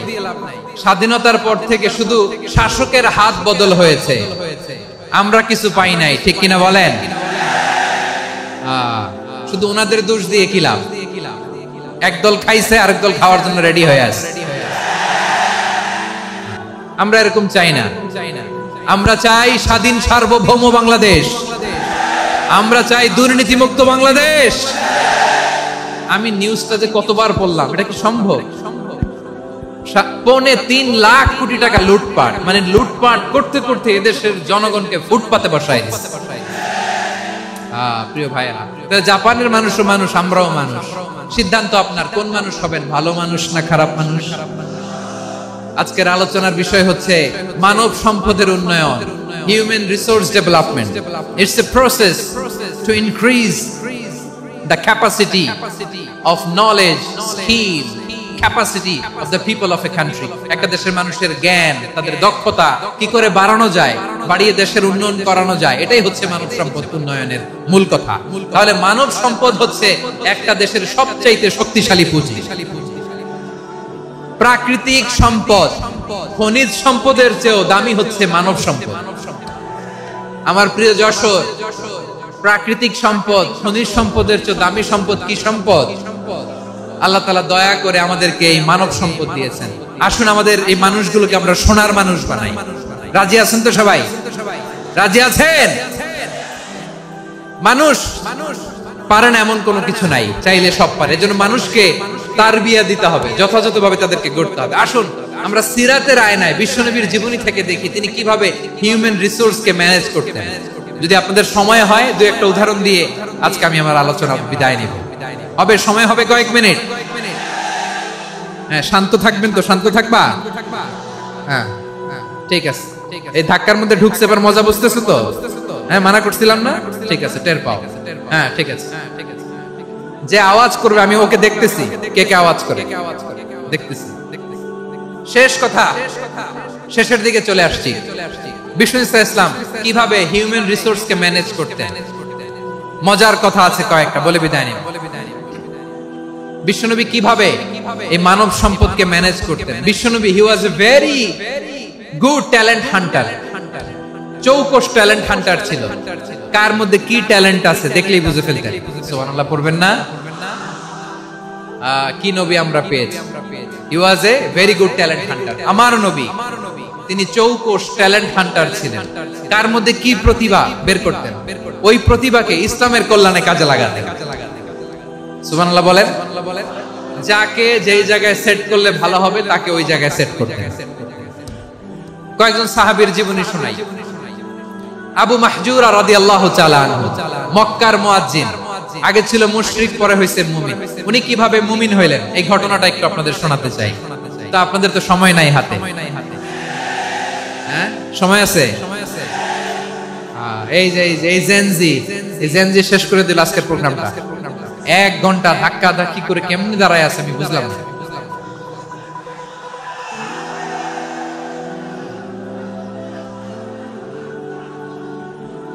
না না, তাকবির না, তাকবির না, চুপ করতে হবে। What I need, you stop. Just shut up. চুপ। হ্যাঁ, ঠিক আছে, এভাবে। আবু মাহজুরা রাদিয়াল্লাহু তাআলা আনহু কিভাবে মুসলিম হলেন আওয়াজ করে শুনেন। হুনাইনের যুদ্ধ 8ম হিজরি, বিষ্ণু ইসলাম হুনাইনের যুদ্ধ শেষে ফিরতেছেন। পথিমধ্যে বেলাল রাদিয়াল্লাহু তাআলা আনহু, এই যে আবার কথা, আই রে আল্লাহ রে, এখানে ধাক্কা ধাক্কি কেন? চলে যাও, পেছনে যাও, যাও পেছনে যাও। কি আজীব তামাশা!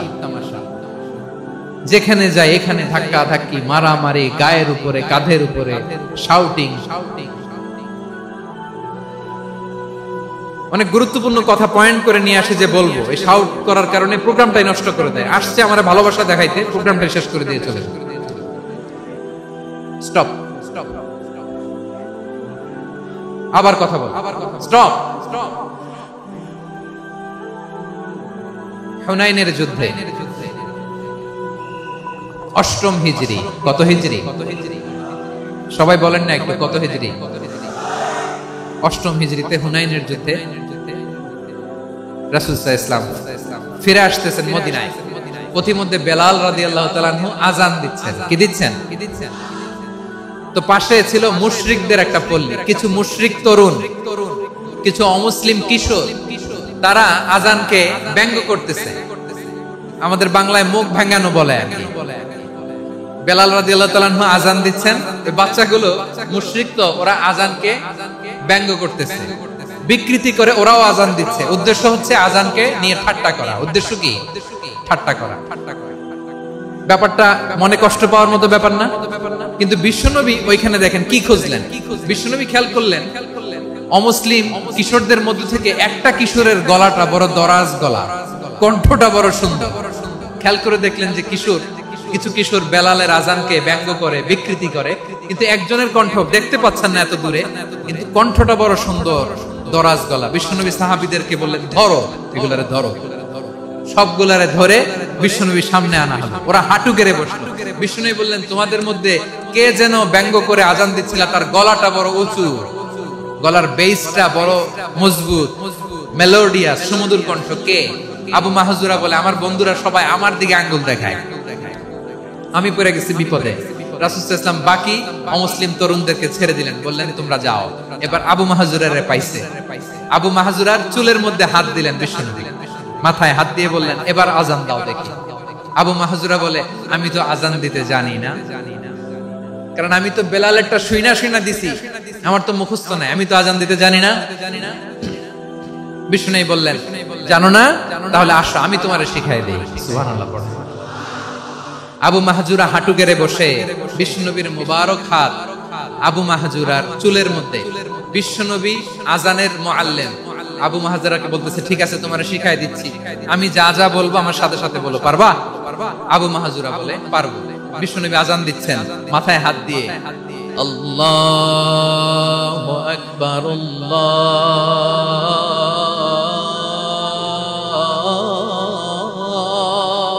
আকবার। আবু মাহাজুরা এই বাক্যটা পড়লেন। বিশ্বনবী দ্বিতীয় বাক্য পড়তে আরম্ভ করলেন, আল্লাহু আকবার আল্লাহু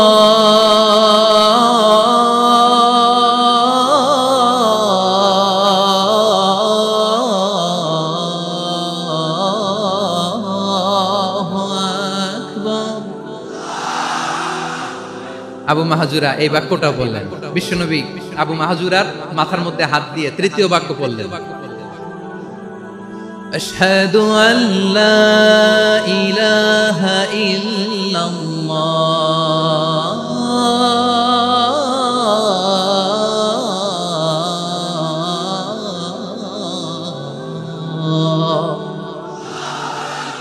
আবু মাহাজুরা তৃতীয় বাক্য পড়লেন। বিশ্বনবী একটা বাক্য পরে আবু মাহাজুরা পড়ে, বিশ্বনবী পরে আবু মাহাজুরা পড়ে। আবু মাহাজুরা কিন্তু অমুসলিম, মুশরিক। আবু মাহাজুরা বলে এক একটা বাক্য পড়ি আমার কলিজাটা গলে ঠান্ডা হয়ে যায়। এতদিন মোহাম্মদকে গালি দিতাম, এখন মোহাম্মদ আমার মাথায় যখন হাত রাখছে আমার সারা শরীর ঠান্ডা হয়ে গেছে। বিশ্বনবী আজান শিখাচ্ছেন, একটা একটা বাক্য পড়ে আবু মাহাজুরাও পড়ে, বিশ্বনবী পড়ে আবু মাহাজুরাও পড়ে। পুরো বাক্যগুলো যখন শেষ, আজান শেষ, আবু মাহাজুরাও যখন পুরো আজান পড়লেন, আবু মাহাজুরা বললেন এতদিন মোহাম্মদের চেহারা দেখলে আমার ঘৃণা লাগতো, আজ থেকে মোহাম্মদের চেহারার চেয়ে প্রিয় চেহারা আমার কাছে নাই। আবু মাহাজুরা বললেন, ও মুহাম্মদ, আজানের বাক্য তো আপনি আমারে শেখালেন, এখানেই শেষ করবেন না, আপনি আমারে পড়ায় দেন লা ইলাহা ইল্লাল্লাহ মুহাম্মাদুর রাসূলুল্লাহ সাল্লাল্লাহু আলাইহি ওয়াসাল্লাম। বিশ্বনবীর সাথে দাঁড়িয়ে উনি শাহাদা পড়ে মুসলমান হয়ে গেলেন। এবার আবু মাহাজুরা বলে, ইয়া রাসূলুল্লাহ, ইয়া হাবিবাল্লাহ, আমি মুমিন হয়েছি, মুসলমান হয়েছি, আপনার কাছ থেকে আজান শিখার সৌভাগ্য আমি লাভ করেছি নবী। আমার কণ্ঠের বড় তারিফ করেছেন আপনি, আমার আজানকে আপনি পছন্দ করেছেন। একটা জিনিস আপনার কাছে চাই, আপনি আমাকে মক্কার মসজিদুল হারামের মুয়াজ্জিন হিসেবে অ্যাপয়েন্ট করে দে। বিষ্ণু ইসলাম বললেন, যাও আবু মাহজুরা, আমি তোমাকে পৃথিবীর শ্রেষ্ঠতম মসজিদ মক্কার মসজিদুল হারামের মুয়াজ্জিন হিসেবে অ্যাপয়েন্ট করে দিলাম। দেখছেন কিভাবে ট্যালেন্ট হান্টিং করতে হয়, কিভাবে হিউম্যান রিসোর্স মানব সম্পদকে ব্যবহার করতে হয়। আসছিল আজানকে ভেঙাইতে, আসছিল কেন? আজানকে ব্যঙ্গ করার জন্য, বিকৃত করার জন্য। আজানকে বিকৃত করতে যে ইসলামের সবচেয়ে শ্রেষ্ঠ মসজিদের মুয়াজ্জিন হয়ে গেল। পড়েন সুবহানাল্লাহ। হযরত আবু মাহজুরা রাদিয়াল্লাহু তাআলা আনহু ওনার এই সুললিত কণ্ঠ ব্যবহার করে মসজিদুল হারামে এত সুন্দর করে আল্লাহু আকবার বলে আজান দিতেন। মানুষগুলোর, মুসল্লিগুলোর, মক্কাবাসীর হৃদয়কে তিনি বিগলিত করে দিতেন। মানুষের হৃদয়কে ঠান্ডা হয়ে যেত। শুধু এখানেই শেষ না আমার যশোরের ভাইয়েরা। বিশ্বনবী যখন সাইয়েদনা আবু মাহজুরা রাদিয়াল্লাহু তাআলা আনহুকে আজান শিখাচ্ছিলেন, বলেন তো বিশ্বনবীর হাতটা কোথায় ছিল?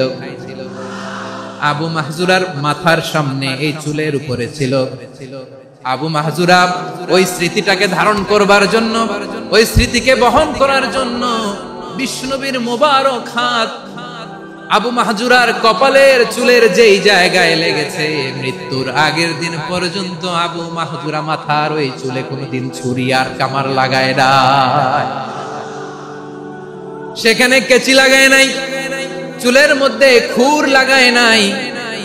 আবু মাহজুরা ডান দিকের চুল কাটতো, বাম দিকের চুল কাটতো, পেছনের চুল কাটতো, সামনের চুল কাটতো না। আবু মাহজুরা রাদিয়াল্লাহু তাআলা আনহুর সামনের চুলগুলো বড় হতে হতে যখন এত বড় হয়ে যায়, তিনি চুলগুলো পেঁচিয়ে মাথার মধ্যে রাখতেন। তারপরে তিনি পাগড়ি পরতেন। সবাই জিজ্ঞেস করতো, আবু মাহজুরা, এটা আবার কেমন স্টাইল? দেখতে তোমারে কি বিদঘুটে লাগে, কেমন অড লাগে, কেমন খারাপ দেখা যায়। মক্কায় এমন কোন মানুষ তো দেখি নাই, ডানে চুল কাটে, বায়ে চুল কাটে, পেছনে চুল কাটে, সামনে কাটে না। ওরে আবু মাহজুরা, কেমন দেখা যায় তোমারে, তুমি সামনের চুল কাটো না কেন? আবু মাহজুরা বলে, আমি হাঁটু গেড়ে পেয়ারা নবীর সামনে বসেছিলাম, আমার এই মাথার চুলের মধ্যে মুবারক হাত লাগিয়ে বিশ্বনবী নিজে আমাকে আজানের প্রতিটা বাক্য শিক্ষা দিয়েছেন। বিশ্বনবীর মুবারক হাত, পবিত্র হাত আমার মাথার চুলের যেই জায়গায় লেগেছে, আমি চাই ওই চুলগুলা নিয়ে আমি আমার কবরের ভিতরে যাব। সাইয়েদনা আবু মাহজুরা রাদিয়াল্লাহু তাআলা আনহু ইন্তেকালের আগের পর্যন্ত মাথার সামনের চুলগুলা কাটে নাই। মাথার সামনের চুল তিনি কাটেন নাই।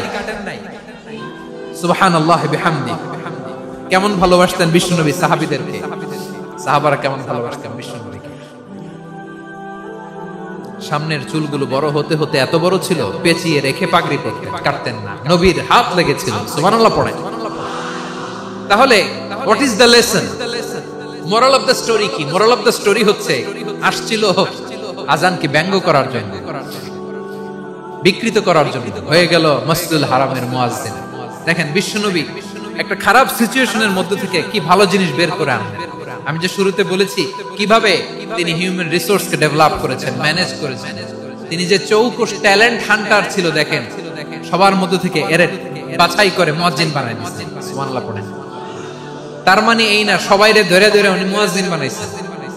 যার যেই ট্যালেন্ট আছে তাকে ওই কাজে অ্যাসাইন করেছেন। যার যেই প্রতিভা আছে তার প্রতিভাকে ইসলামের কাজে লাগিয়েছেন। সুবহানাল্লাহ পড়েন। যায়েদ বিন সাবিত রাদিয়াল্লাহু তাআলা আনহু নাম শুনেছেন? যশোর কথা বের হয় না। যদি জিজ্ঞাসা সালমান খানের নাম শুনছেন, সবাই হাত তুলবে, জি হুজুর শুনছি, মানে সব দেখা শেষ। সালমান খান, আমির খান, অমুক খান, সব খান মুখস্থ, কিন্তু যায়েদ বিন সাবিতের নাম মুখস্থ নাই মুসলমান। যে সাহাবী মাথার সামনের চুল কাটে নাই, মসজিদুল হারামের মুয়াজ্জিন বানাইছেন বিশ্বনবী, সাহাবীর নাম কি? খায়া ফেলাইছে, স্লোগানের সাথে খায়া ফেলাইছে। আবু মাহজুরা। কি নাম? আবু মাহজুরা আল জুমাহি রাদিয়াল্লাহু তাআলা। এই নামটা আজকে নিয়ে যাইতে হবে যশোর। আবু মাহজুরা রাদিয়াল্লাহু তাআলা। দুই নম্বরে বলছিলাম যায়েদ বিন সাবিত রাদিয়াল্লাহু তাআলা। বিশ্বনবী দেখলেন মদিনার এই আনসারী সাহাবী হাইলি ট্যালেন্টেড, ইন্টেলেকচুয়াল, মেরিটোরিয়াস, জ্ঞানের প্রতি তার আকর্ষণ, মারাত্মক আকর্ষণ। বিশ্বনবী তাকে দায়িত্ব দিলেন, কোরআন যা নাজিল হয় তুমি লিখো, কাতিবুল ওহী বানায় দিলেন। সুবহানাল্লাহ। যায়েদ বিন সাবিতরে আবার আজান শিখান নাই, কারণ তার মধ্যে বিশ্বনবী প্রতিভা দেখেছেন, একাডেমিক প্রতিভা। বিশ্বনবীর একাডেমিক প্রজেক্ট গুলো তিনি হ্যান্ডেল করতেন। যায়েদ বিন সাবিত ছিল বিশ্বনবীর ব্যক্তিগত সচিব। কি ছিল? ব্যক্তিগত সচিব। বোঝেন নাই? বিশ্বনবীর ব্যক্তিগত সচিব এবং দোভাষী। ইহুদিরা কিছু লিখে দিলে এটার অর্থ বিশ্বনবীরে বুঝায় দিতেন, আবার ইহুদিদের কাছে কিছু লিখতে হলে তিনি লিখে দিতেন। বিশ্বনবী একদিন বললেন, ইন্নী ওয়াল্লাহি মা আমানু ইয়াহুদা আলা কিতাব। ইহুদিরা যে চিঠি পাঠায় অর্থ তো বুঝি না, আরেক ইহুদি আইনে অর্থ করা লাগে। আবার ইহুদিদের কাছে কিছু লিখে পাঠাইতে চাইলে আমরা তো লিখতে পারি না, ইহুদিরে দিয়ে লেখা লাগে। ওরা যে পয়রা শোনায় লিখে দেয়, আমি ওদের বিশ্বাস করি না। আমার নিজের একজন লোক দরকার। বিশ্বনবী এই যায়েদ বিন সাবিতকে চুজ করলেন ল্যাঙ্গুয়েজের জন্য। উনি বললেন, যায়েদ তোমার সফট স্কিলকে ডেভেলপ করতে হবে, তুমি হিব্রু ল্যাঙ্গুয়েজ শিখে ফেলো। যায়েদ বিন সাবিত বলল, বিশ্বনবীর মোটিভেশন আর ইন্সপিরেশন পেয়ে আমি 15 দিনে ইহুদিদের এই হিব্রু ল্যাঙ্গুয়েজ শিখে ফেললাম। শুধু শিখে ফেললাম না, হাত্তা হাদিকতু, even I became master in the language. এই ভাষা আমি পারদর্শী হয়ে গেলাম। এরপরে ইহুদিরা চিঠি লিখে পাঠালে আর কোন ইহুদি ডাকা লাগতো না, আমি নবীর এটার অর্থ শুনে পরে বুঝায় দিতাম। আবার ইহুদিদের কাছে চিঠি লেখা লাগলে আমি যায়েদ বিন সাবিত চিঠি লিখে দিতাম। সুবহানাল্লাহ। দেখেন, এত সাহাবীর মধ্যে থেকে বিশ্বনবীর একাডেমিক প্রজেক্ট, ব্যক্তিগত সচিব, দোভাষী হিসেবে তিনি যায়েদ বিন সাবিতের মতো তরুণকে নির্বাচিত করেছেন। কেমন ট্যালেন্ট হান্টার ছিল আমার নবী। সুবহানাল্লাহ পড়বেন না? বিশ্বনবীর ইন্তেকালের পরে সাইয়েদনা আবু বকর রাদিয়াল্লাহু তাআলা আনহু যখন খলিফা হয়ে আসলেন, কোরআনকে সংকলনের দায়িত্ব দেয়া লাগবে, কোন সাহাবীকে দিবেন? সব সাহাবারা মিলে পরামর্শ করলেন। সাইয়েদনা আবু বকর, ওমর সবাই মিলে এই বিশাল কোরআন সংকলনের গুরু দায়িত্ব বিশ্বনবীর ব্যক্তিগত সচিব বিশ্বনবীর দুভাষী বিশ্বনবীর সিলেক্ট করাইলো যায়েদ ইবনে সাবিত রাদিয়াল্লাহু তাআলা আনহুকে দিয়েছে। কোরআনের কবি তো আজকে এখানে রাখে নাই। এই যে আজকের যে কোরআন পড়েন এটা আগে এরকম ছিল না। কোরআন নাজিল হলে সাহাবারা চামড়ার ওটের চামড়ায় লিখে ফেলত, ওটের চ্যাপ্টা হাড্ডির মধ্যে লিখে ফেলত, গাছের গুড়ির মধ্যে লিখে ফেলত, বিভিন্ন জনের কাছে ছড়ানো ছিটানো ছিল। আবু বকর রাদিয়াল্লাহু তাআলা আনহু একসাথে করলেন, পরবর্তীতে উসমান রাদিয়াল্লাহু তাআলা আনহু একসাথে করলেন 114 সূরা। এখন এই মুসহাফ, এই কম্পাইলেশন, এই কপি আমরা পেয়েছি, যার হিউজ কন্ট্রিবিউশন ছিল। এই পুরো কোরআন কম্পাইলেশনের প্রজেক্ট ম্যানেজার ছিল যায়েদ বিন সাবিত রাদিয়াল্লাহু তাআলা। কোরআন কম্পাইলেশনের প্রজেক্ট ম্যানেজার, দেখেন উনারে মাথায় হাত দিয়ে আজান শিখায় নাই, সুবহানাল্লাহ কইবেন না? তাহলে প্রথম সাহাবী আবু মাহজুরাকে মুয়াজ্জিন বানাইলেন, যায়েদ বিন সাবিতকে ব্যক্তিগত সচিব আর দোভাষী বানালেন, মুসআব ইবনে উমাইর রাদিয়াল্লাহু তাআলা আনহুকে ইসলামের প্রথম অ্যাম্বাসেডর বানালেন। তাহলে তৃতীয় নাম্বার একজন সাহাবীর নাম বলছি, মুসআব ইবনে উমাইর। মুসআব কি নাম? নামটা কেমন লাগে? এই কয়েকজনের ভাল লাগে, বাকিদের ভাল লাগে না? ভাল লাগে? এই এই আর কয়েকটা মিনিট দেওয়া যাবে না আমাকে আল্লাহর রাস্তে? হ্যাঁ ঠিক আছে, আমি তোমাদেরকে ভালোবাসা দেখাবো, দোয়া করবো যদি চুপ থাকো, একেবারে চুপ, কষ্ট সহ্য করো, বাকিরে যা সওয়াব পাবে তোমরা ডবল পাবা, যেহেতু কষ্ট বেশি, কিন্তু চুপ। 3 নাম্বার সাহাবীর নাম মুসআব। এই ধাক্কাধাক্কি কেন? ধাক্কাধাক্কি কেন রে ভাই? না না না, এরকম হইলে আসবো না যশোর, আমি আর আসবো না। হয় পিছনে চলে যাও, নাহলে চুপ, ধাক্কাধাক্কি নাই। 3 নাম্বার সাহাবীর নাম মুসআব। কি নাম? He was the first ambassador in Islam. ইসলামের প্রথম ডিপ্লোম্যাট, প্রথম কূটনৈতিক, ইসলামের প্রথম কূটনৈতিক, ইসলামের প্রথম ডিপ্লোম্যাট, প্রথম অ্যাম্বাসেডর মুসআব ইবনে উমাইর। মক্কার তরুণ যুবক, উনি পারফিউম লাগাইলে মানুষ দেখলেই বুঝতো এটা মুসআব লাগাইছে।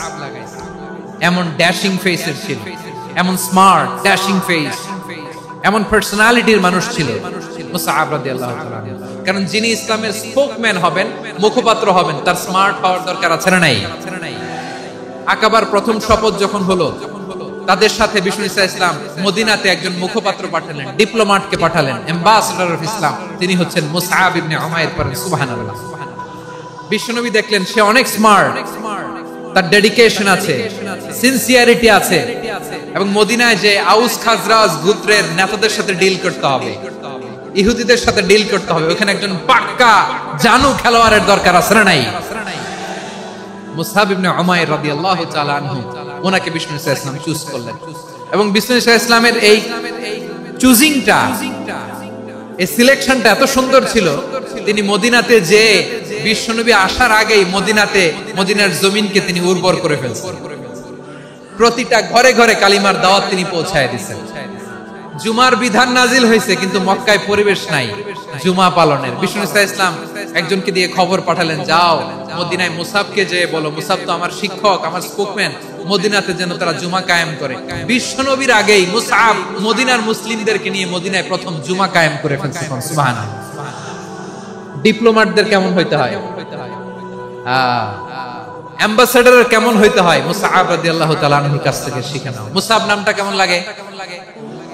যশোর যাদের সন্তান হবে, ছেলে সন্তান, আমার রাস্তায় পাইলে সবাই জিজ্ঞেস করে, হুজুর একটা নাম দেন, আমার ছেলে হবে। যশোরবাসীর জন্য আমি একটা নাম দিয়ে দিলাম, নাম রাখতে হবে মুসআব। কি নাম? নামটা যাদের ভাল লাগে, ছেলে সন্তান অনাগত আসবে, মনে চাইলে নাম রেখে দিলেন মুসআব রাদিয়াল্লাহু তাআলা আনহুর নামে মুসআব। তাহলে মুসআব রাদিয়াল্লাহু তাআলা আনহুকে বিশ্বনবী ল্যাঙ্গুয়েজ শিখান নাই, সফট স্কিল শিখান নাই। যায়েদ রাদিয়াল্লাহু তিনি হিব্রু ল্যাঙ্গুয়েজ শিখেছেন, সুরিয়ানি শিখেছেন, কিন্তু মুসআবকে তিনি বানিয়েছেন the spokesman of Islam, the first diplomat, the ambassador of Islam. সুবহানাল্লাহ পড়বেন না? আব্দুল্লাহ ইবনে আব্বাস রাদিয়াল্লাহু তাআলা আনহু বিশ্বনবীর কাজিন, চাচাতো ভাই। আবার মাইমুনা রাদিয়াল্লাহু তাআলা আনহু, মাইমুনা নবীর স্ত্রী, তিনি ছিলেন আব্দুল্লাহর আপন খালা। তো নবীর বউ যদি উনার খালা হয়, নবী তার কি? হ্যাঁ, বুঝে নাই, নবী তার কি? খালু। তাহলে সম্পর্ক অনেক গভীর, কাজিন আবার খালু। ছোট্ট মানুষ, তাই রাতে মাঝে মাঝে ঘরে থাকতো। বিশ্বনবী দেখলেন আব্দুল্লাহ যেহেতু আমার ঘরে ঢুকতে পারে, আব্দুল্লাহরে এই উম্মতের বড় শিক্ষাবিদ বানাইতে হবে। কথা বোঝে নাই? আব্দুল্লাহকে কি বানাইতে হবে? শিক্ষাবিদ, এডুকেটর অফ দিস উম্মাহ, এই উম্মাহর শিক্ষাবিদ বানাইতে হবে। তাই আব্দুল্লাহ ইবনে আব্বাসকে বিশ্বনবী হাতে কলমে শিক্ষা দিয়েছেন। আহারে, আর এরপরে যে কি ভাষা আসবে তোমাদের জন্য আমার মুখ থেকে আমি নিজেও জানি না। 1 ঘন্টা যাবত ধাক্কা ধাক্কি মারামারি। তো আসতে বলছে কে তোমাকে? পেছনে চলে যাও, জায়গা না পেলে। পুরো প্রোগ্রামটাই নষ্ট করে দিল।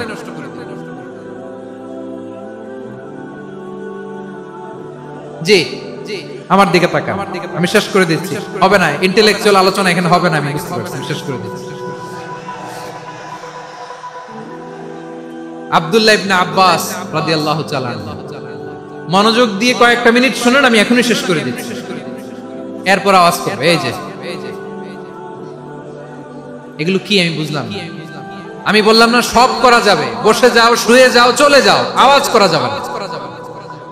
অন্যকে বসো এটাও বলার দরকার নেই, জাস্ট এদিকে তাকাও। আল্লাহ।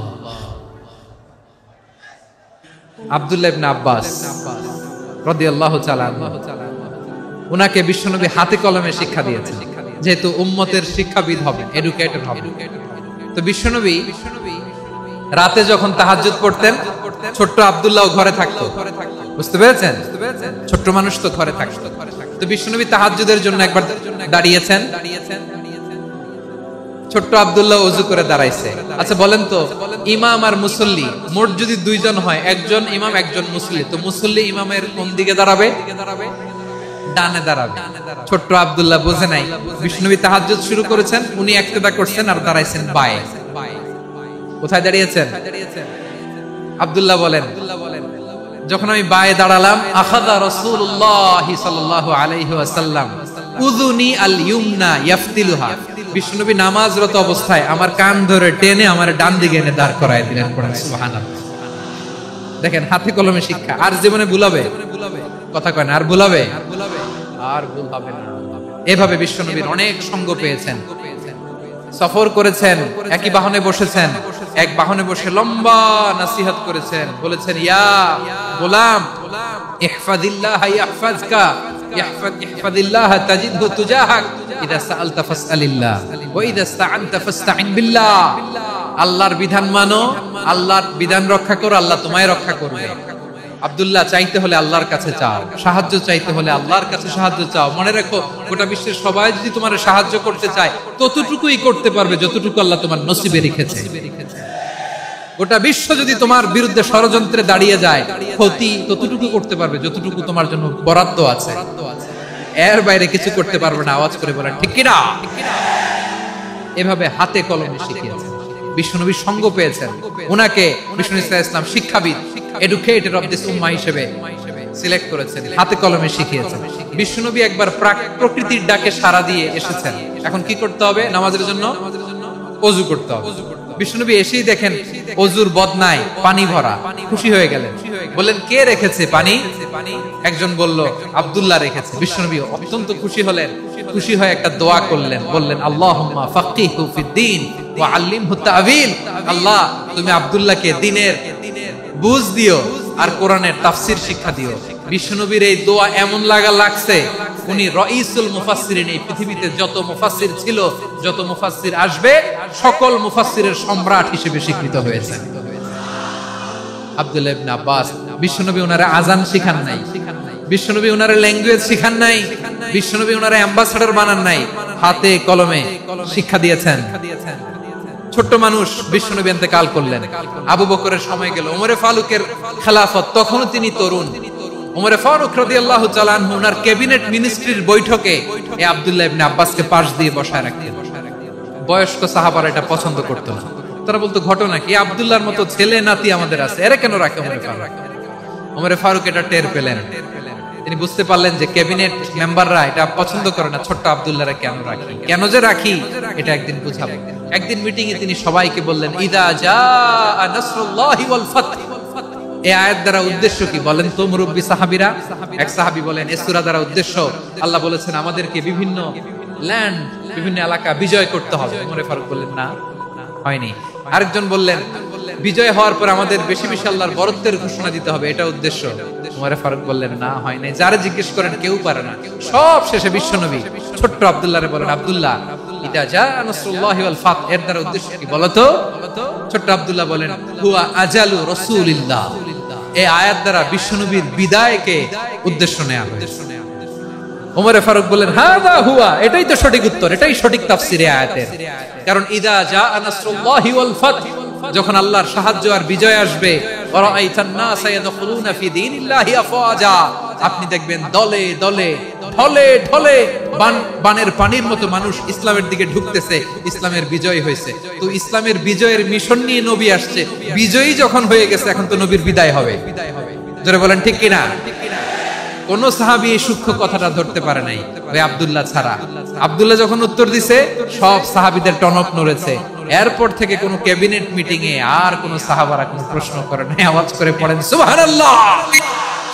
বিশ্বনবী আব্দুল্লাহ ইবনে আব্বাসকে এডুকেটর অফ দ্য উম্মাহ, উম্মার শিক্ষাবিদ হিসেবে গ্রহণ করেছেন। আওয়াজ করে পড়তে হবে আল্লাহু আকবার। সাহাবীদের নামগুলো মনে থাকবে?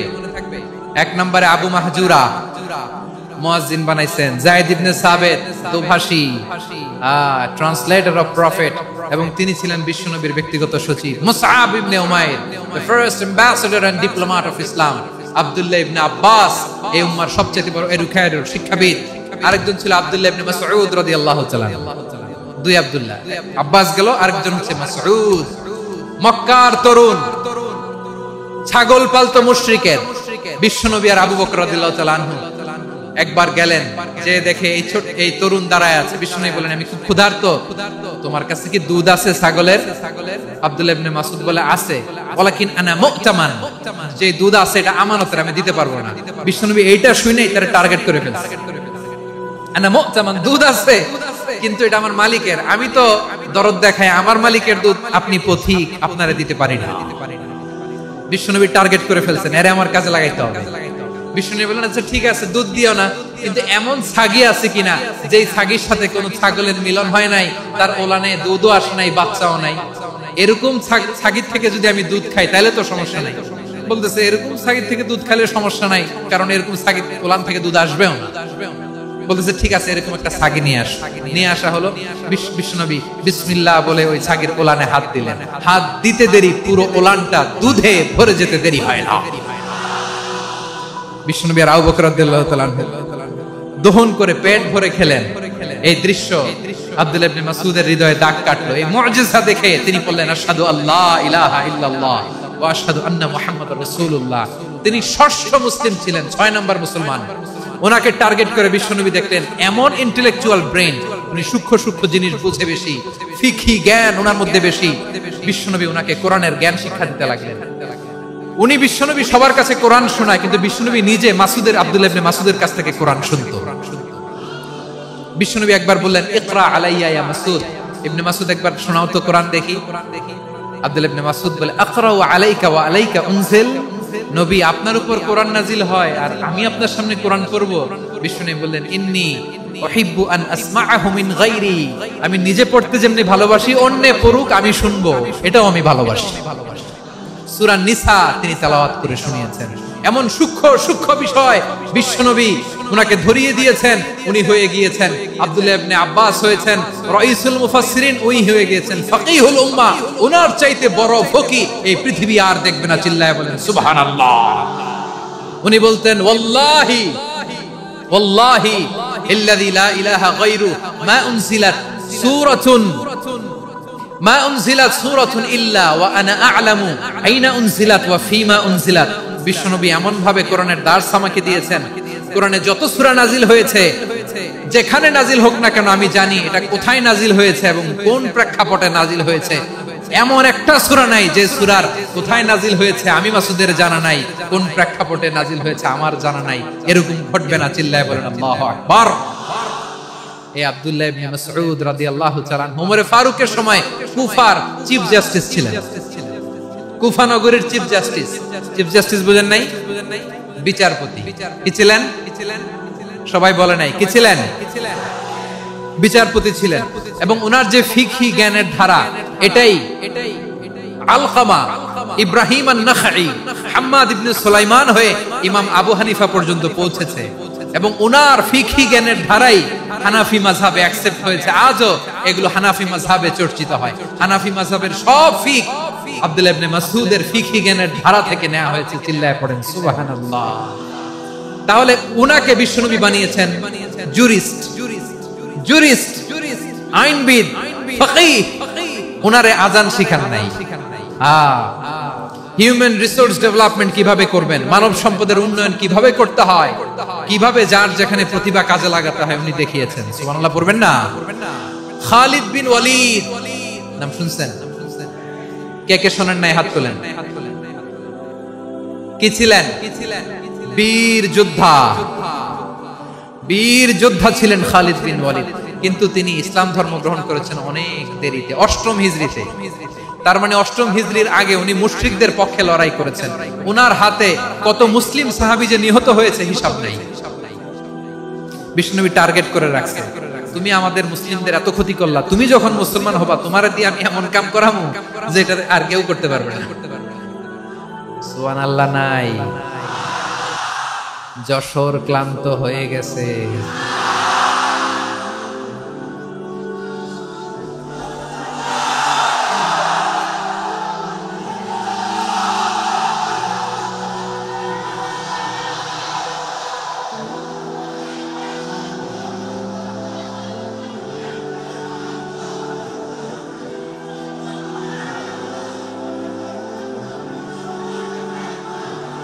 মাশাআল্লাহ, বসুন বসুন বসুন।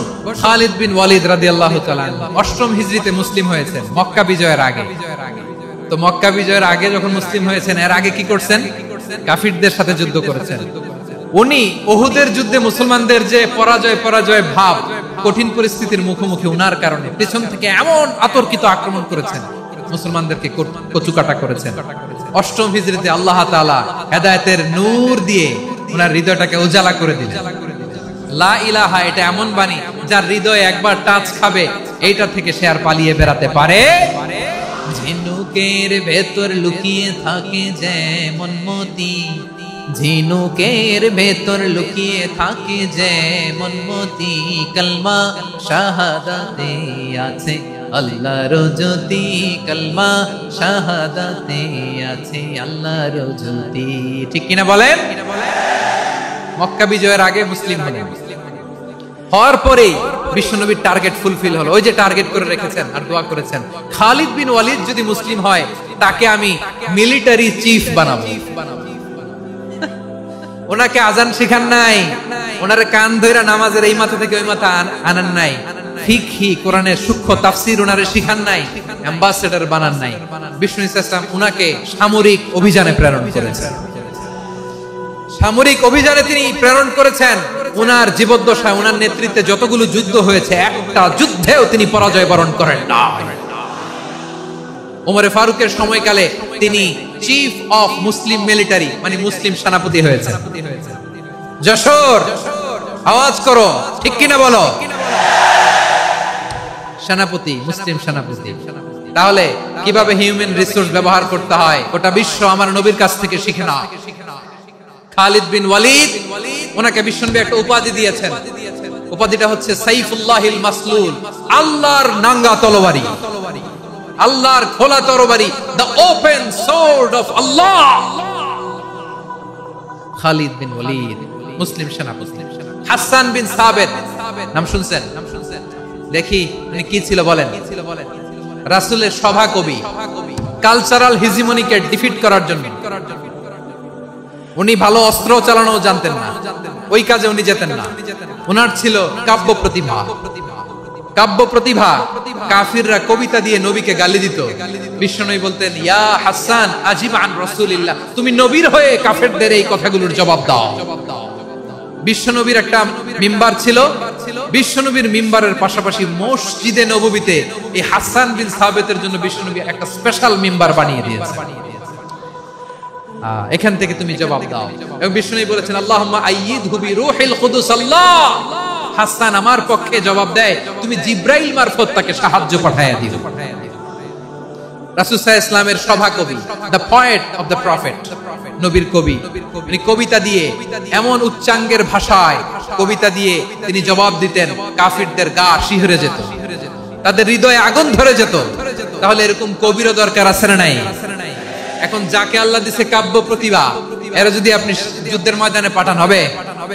যারে দিছে সুরেলা গলা, এরা যদি অ্যাম্বাসেডর বানান হবে না। হাসান বিন সাবিত ছিলেন বিষ্ণু সাল্লাল্লাহু আলাইহি ওয়াসাল্লামের কবি। হুযায়ফা ইবনুল ইয়ামান বিশ্বনবীর গোয়েন্দা বিভাগের প্রধান। কিসের প্রধান? হুযায়ফা ইবনুল ইয়ামান, ওনার ছিল ডিটেকটিভ মাইন্ড, গোয়েন্দা বিভাগের প্রধান। এবং উনি হচ্ছেন সাহিবু সিররি রাসূলিল্লাহ, রাসূল সাল্লাল্লাহু আলাইহি ওয়াসাল্লামের গোপন তথ্যের ধারক বাহক। নবীর যেই কথা কেউ জানে না, সব হুযায়ফার পেটের ভিতরে ছিল। সুবহানাল্লাহ পড়েন। মদিনার যত ইহুদিদের একটা লিস্ট ছিল, এই লিস্ট শুধু দুইজন জানতো, বিশ্বনবী আর হুযায়ফা। সুবহানাল্লাহ পড়বেন না? তাহলে উনাকে কোন দায়িত্ব দিছে? কোন বিভাগ? যশোর। আওয়াজ করো, কোন বিভাগ? গোয়েন্দা বিভাগের হেড ছিল। খন্দকের যুদ্ধে প্রচন্ড আজকের মতো শৈত্য প্রবাহ, মাটি খনন করতে করতে সাহাবীদের পেটে ক্ষুধা নাই, দাঁড়াইতে পারে না নামাজের জন্য, এত ক্লান্ত, ক্ষুধা, ক্লান্ত, শ্রান্ত। বিশ্বনবী বললেন, কে আছো? এই কঠিন শীত, এই ভয় আর ক্ষুধার মধ্যেও খন্দকের পরীক্ষা টপকে শত্রু শিবিরে যে আমাকে তথ্য দিবা, কে আছো? কারো গায়ে শক্তিই নাই যে দাঁড়াবে, কেউ দাঁড়ায় না। বিশ্বনবী তখন নিজে হুযায়ফাকে ডাক দিলেন, হুযায়ফা, যে আমাকে আজকে শত্রু শিবিরের তথ্য এনে দিবে, সে জান্নাতে আমার মোরাফাকা, আমার সঙ্গী হবে। হুযায়ফা রাদিয়াল্লাহু ইবনুল ইয়ামান জীবনের ঝুঁকি নিয়ে এই ক্ষুধা, শৈত্য প্রবাহ, কোল্ড ওয়েভস কে উপেক্ষা করে পরীক্ষা টপকে শত্রু শিবিরে যে সবার কথাগুলো চুপে চুপে শুনে বিশ্বনবীর দরবারে এসে গোয়েন্দাদের মতো তথ্য সরবরাহ করেছে। বিশ্বনবীর গোয়েন্দা বিভাগের প্রধান হুযায়ফা ইবনুল ইয়ামান ইন্টেলিজেন্স বিভাগ চালাতেন। মুনাফিকদের নাম ওনার কাছে ছিল। মুআয ইবনে জাবাল মদিনা রাষ্ট্রের সবচেয়ে সিনিয়র আমলা ছিলেন। আমলাতন্ত্র চিনেন তো? প্রশাসনিক কাজ যারা চালায়, অ্যাডমিনিস্ট্রেশন বুঝেন না?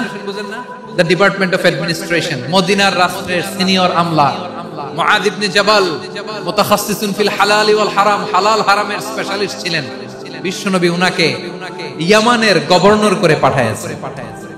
বলেছেন, ইন্নাকা তা'তি কওমান আহলা কিতাব, এমন গোষ্ঠীর কাছে যাবা যারা ইহুদি নাসারা।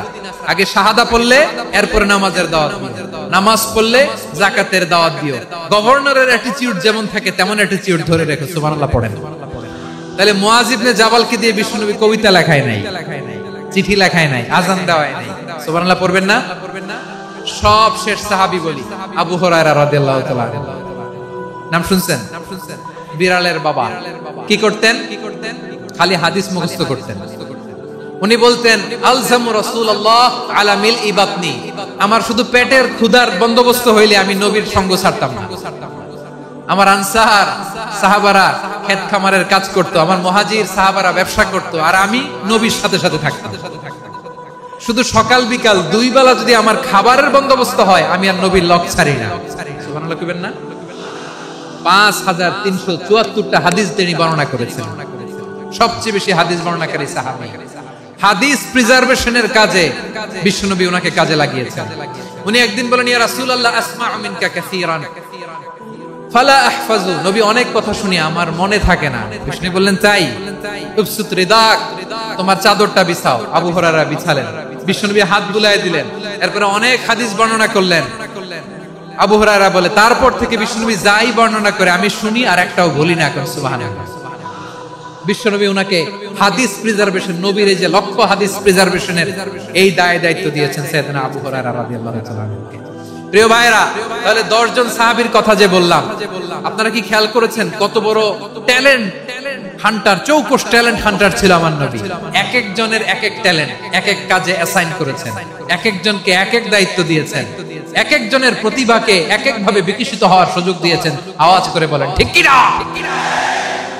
এখন আমার পর্দার আড়ালে আমার মায়েরা বলবে, এতগুলো পুরুষ সাহাবীর কথা বললো, নারী সাহাবীরা কি কিছু করে না? হ্যাঁ, একজন নারী সাহাবীর কথা বলে মোনাজাত হবে, দোয়া ছাড়া কেউ যাবে না। রুফাইদা আল আসলামিয়া রাদিয়াল্লাহু তাআলা আনহা, ওনার বাবার নাম সাআদ আল আসলামি। বিশ্বনবী কি খেয়াল করলেন দেখেন, সাআদ ছিল মদিনার বড় ডাক্তার। এই নারী সাহাবী রুফাইদা বাবার কাছ থেকে চিকিৎসা বিদ্যা শিখেছেন। যখন শিখছে, বিশ্বনবী দেখলেন আমার তো প্রতি সপ্তাহে সপ্তাহে যুদ্ধে আহত সাহাবীদের সেবা দিবে কে? বিশ্বনবী রুফাইদাকে বললেন, রুফাইদা তুমি মসজিদে নববীর পাশে একটা মেডিকেল ক্যাম্প করো। এই যে সাকিনা আদ্দিন মেডিকেলের আমার ছাত্রী বন্ধুরা, শুনে রাখো, তোমাদের আইকন হচ্ছে রুফাইদা আল আসলামিয়া। বিশ্বনবীর ডিরেকশন অনুযায়ী তিনি মসজিদে নববীর পাশে একটা মেডিকেল ক্যাম্প করলেন এবং আহত সাহাবাদের চিকিৎসা উনি ওনার টিম নিয়ে দিতেন। বিশ্বনবীর পরামর্শে উনি আনসারি এবং মুহাজির মহিলা সাহাবীদেরকে নিয়ে একটা স্পেশাল মেডিকেল টিম গঠন করলেন। খায়বার যুদ্ধে 7ম হিজরিতে যখন বিশ্বনবী যায়, উনি ওনার টিম নিয়ে আসলেন, বললেন, ইয়া রাসূলুল্লাহ, আমরা তো তলোয়ার চালাতে পারি না, আমরা তো তীর মারতে পারি না, আপনি যদি অনুমতি দেন খায়বার অভিযানে আমি আমার টিম নিয়ে মেডিকেল টিমের সেবাটা সার্ভিসটা দিতে চাই। পড়েন সুবহানাল্লাহ। বিশ্বনবী অনুমতি দিলেন, যোদ্ধা সাহাবীদের সাথে রুফাইদা আল আসলামিয়া উনিও মেডিকেল টিম নিয়ে অগ্রসর হলেন। খায়বারের প্রতিটা আহত ইনজুর্ড সাহাবী যারা ইনজুরির শিকার হয়েছেন, সবাই রুফাইদা আল আসলামিয়ার এই মেডিকেল ক্যাম্প থেকে চিকিৎসা সহায়তা পেয়েছেন। সুবহানাল্লাহ পড়েন। দেখেন কিভাবে বিশ্বনবী ট্যালেন্ট বাছাই করতেন। আপনি অবাক হবেন, বাহরাইনের মেডিকেল ইউনিভার্সিটিতে রুফাইদা আল আসলামিয়া মেডিকেল প্রাইজ অ্যাওয়ার্ড প্রতি বছর দেয়া হয়। যদি আদ্দিনের মেডিকেল আমার বোনেরা যদি জেনে থাকো জানো, না হলে নতুন করে জানো, সার্চ দিও, রুফাইদা আল আসলামিয়া মেডিকেল অ্যাওয়ার্ড বাহরাইনের ইউনিভার্সিটিতে দেয়া হয়। প্রিয় ভাইয়েরা, তাহলে আলোচনার সামারি আমরা করি। বিশ্বনবী যার যেখানে ট্যালেন্ট তাকে ওইখানে কাজে লাগাতেন। আওয়াজ করে বলেন ঠিক কিনা? এবার একটা ইন্টারভিউ হবে, আওয়াজ করে বলেন, আবু মাহজুরাকে বিশ্বনবী কি বানাইছেন? হ্যাঁ, ভুলে গেছেন? সামনের চুলে হাত দিয়ে বিশ্বনবী কি সুন্দর গলায় আজান শিখালেন। মুয়াজ্জিন যায়েদ বিন সাবিতকে একাডেমিক প্রজেক্টের দায়িত্ব দিয়েছেন, তিনি ছিলেন বিশ্বনবীর দোভাষী ব্যক্তিগত সচিব। মুসআব ইবনে Umair the first ambassador of Islam, Abdullah ইবনে আব্বাস উম্মার বড় শিক্ষাবিদ মুফাসসির, আব্দুল্লাহ ইবনে মাসউদ ছিলেন জুরিস্ট। কি ছিলেন? জুরিস্ট ছিলেন, এই উম্মার সবচেয়ে বড় জুরিস্ট। খালিদ বিন ওয়ালিদ সেনাপ্রধান। হাসান বিন সাবিত ছিলেন বিশ্বনবীর সভাকবি। কি ছিলেন? বিশ্বনবীর সভাকবি ছিলেন। এরপরে হুযায়ফা ইবনুল ইয়ামান কি ছিলেন? গোয়েন্দা বিভাগের প্রধান। মুআয ইবনে জাবাল কি ছিলেন? সিনিয়র আমলা, ইয়ামানের গভর্নর। আবু হুরায়রা রাদিয়াল্লাহু তাআলা আনহু হাদিস প্রিজার্ভেশনের কাজ করেছেন। আর আমাদের রুফাইদা আল আসলামিয়া রাদিয়াল্লাহু তাআলা আনহা কি ছিলেন?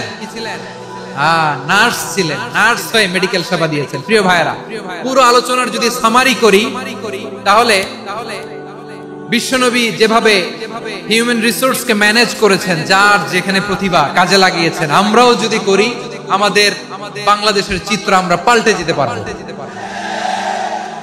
আমরা শুরুতে শুনেছি মানুষের আছে অসীম সম্ভাবনা, প্রতিটা মানুষ অনন্য, যত্ন নিলে, যথাযথ পরিচর্যা করলে মানুষ বিশ্ব জয় করতে পারে। ঠিক কিনা?